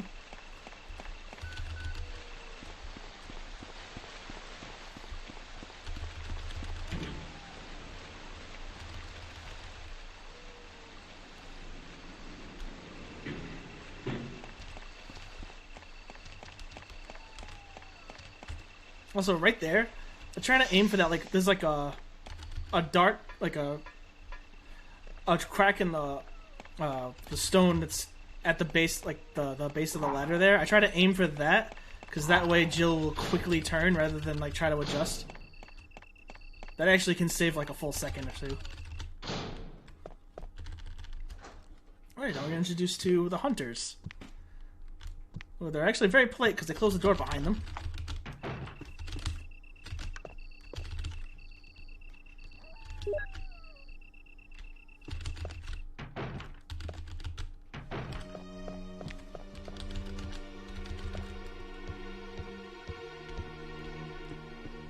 Don't hit me in the butt.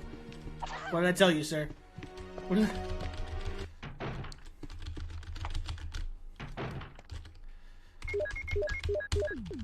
I almost unequipped the shotgun. Oof.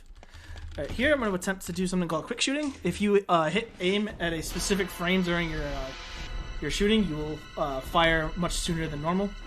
And quick shots on Yawn with the shotgun can actually not only kill him faster. If I drop another one, I'm just gonna do. I'm dropping. I wasted a shot. All right, good thing we picked up the backup, the backup shells. Jill, have you found anything interesting? Yes, but I can't see very well. How about going down? Yeah, Barry, check out this sweet piano. You know, not the hole in the ground or the rapidly decaying snake right next to you. Try to go down using the rope. Wait.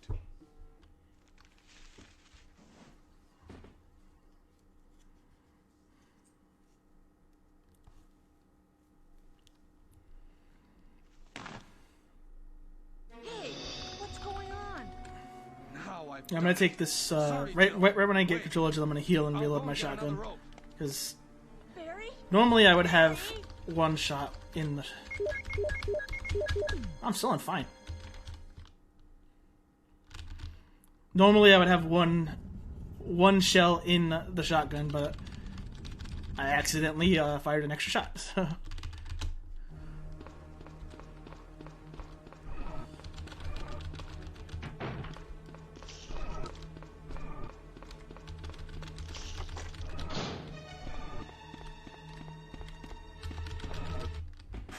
Just gonna ignore that guy on the ground. Also, in the category extensions for like weapon specific, like New Game Plus or like handgun only. Oh god. Okay, if you pause cancel too early, you don't fire your shot, but you lose the ammo. So I just lost a shot there.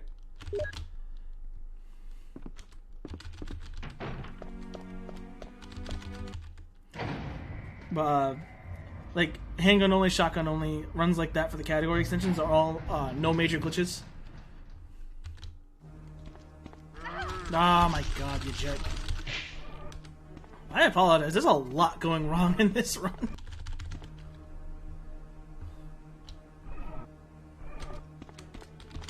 Yeah, at least Gordon didn't get us.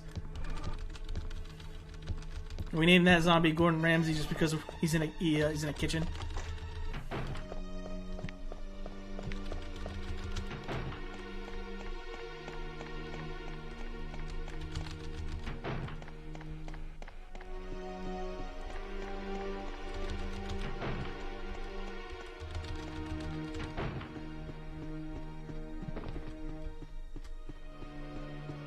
Just gonna ignore these guys. Now here we're gonna run along the wall a little bit, so that way we can get around that hunter without an issue.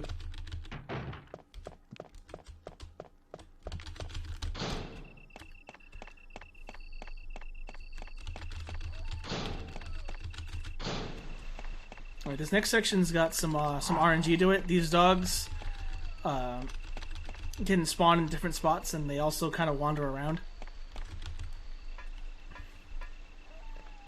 So bad RNG will typically result in a couple bites.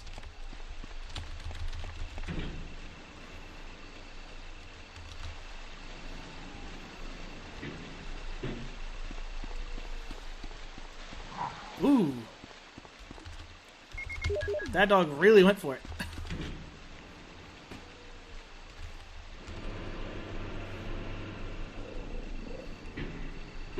It's the same here. These dogs are RNG. That was lucky. Alright.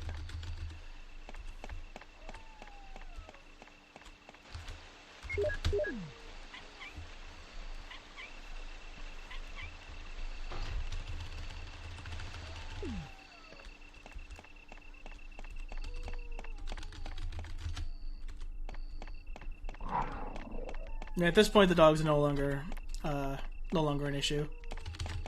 Oh, but this elevator is...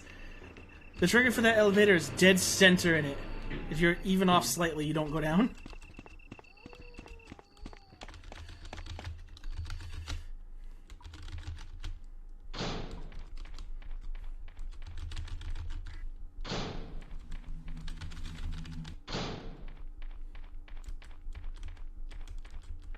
Is that Jill? No, actually, the snakes that drop down in the courtyard, they will constantly fall.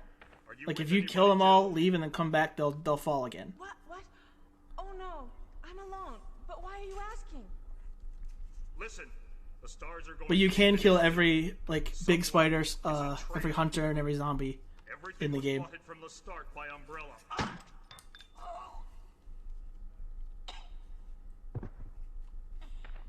And Enrico was about to spill the beans on something, but spontaneously died. And Jill has absolutely zero idea who could have done it. But whoever did it conveniently left a crank for me. This hunter can be a little bit of a jerk. Now we're good. Alright.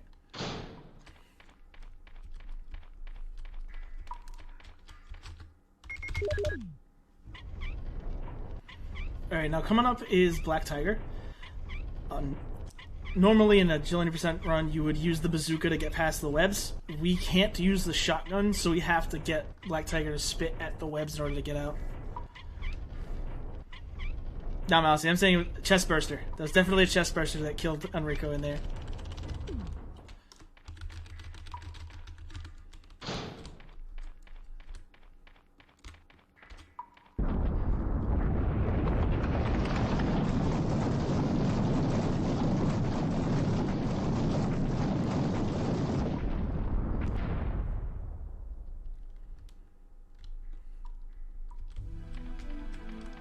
Oops. Alright, let's see how many spits it takes. That was not a good one. It can take the minimum is 3. You can take like 4 or 5 though. And we got 5. Oof.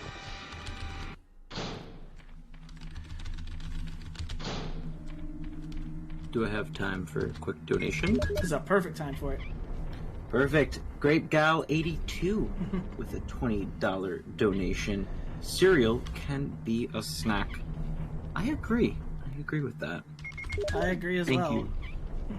Thank you so much for the donation. Thank you, Grape Gal, for that. That is actually my girlfriend, who's in the other room watching the run.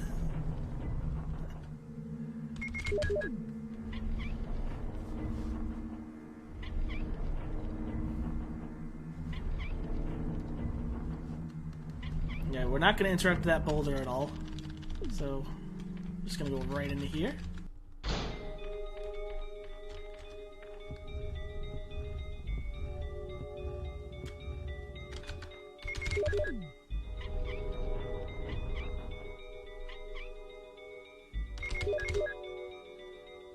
Now we're going to open this book, but we're going to close the menu right away. This way we don't have to deal with the fade out later on. And we're going to do the same with this the second book that we're grabbing. Because on the PC version, it's actually faster to leave your menu and go back in rather than watch the item fade out before using it.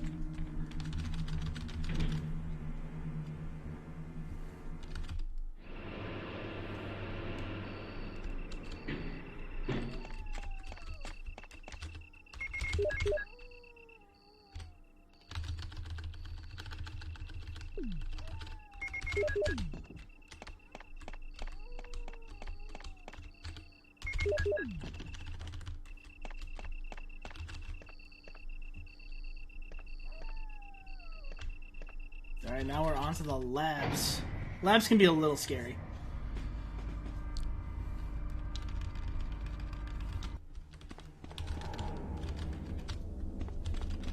And it's, like, there's one enemy dodge that's pretty rough, but the worst enemy in Resident Evil is in this room right here, the lab PC.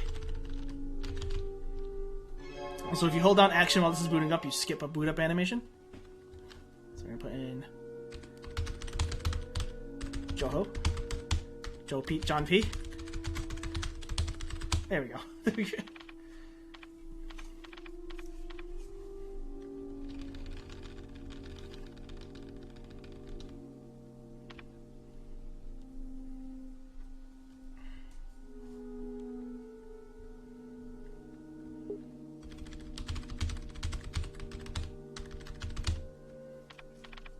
Messed it up a little bit, but that could have been a lot worse. I've had many runs where I've accidentally just shut the computer off.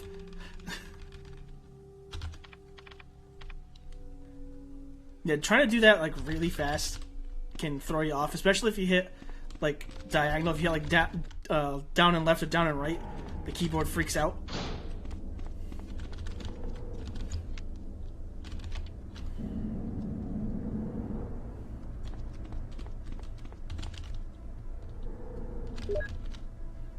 Alright, and now I'm going to do one of the hardest dodges in the game.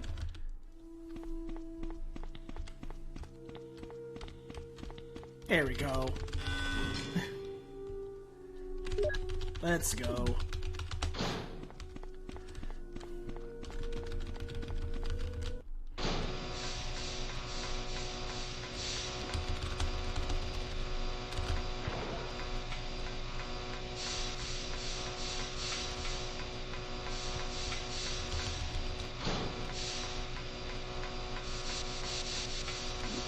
Oh, that guy's usually not there.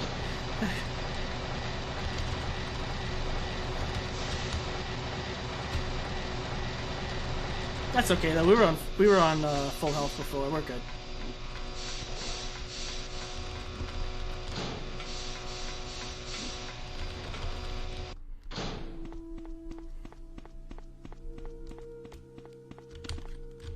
All right. Now we got a long cutscene here.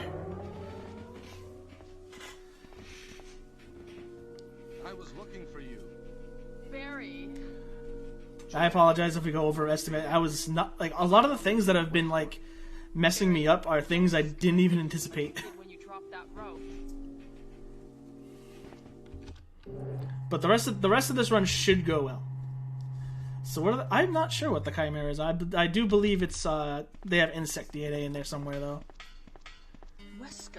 I'd have to actually read the files of the game again. I haven't done that in years. As I thought. I think you should stay away from Barry, Jill. I hear that his wife and 2 daughters will be. But when we go into the tyrant room, we're going to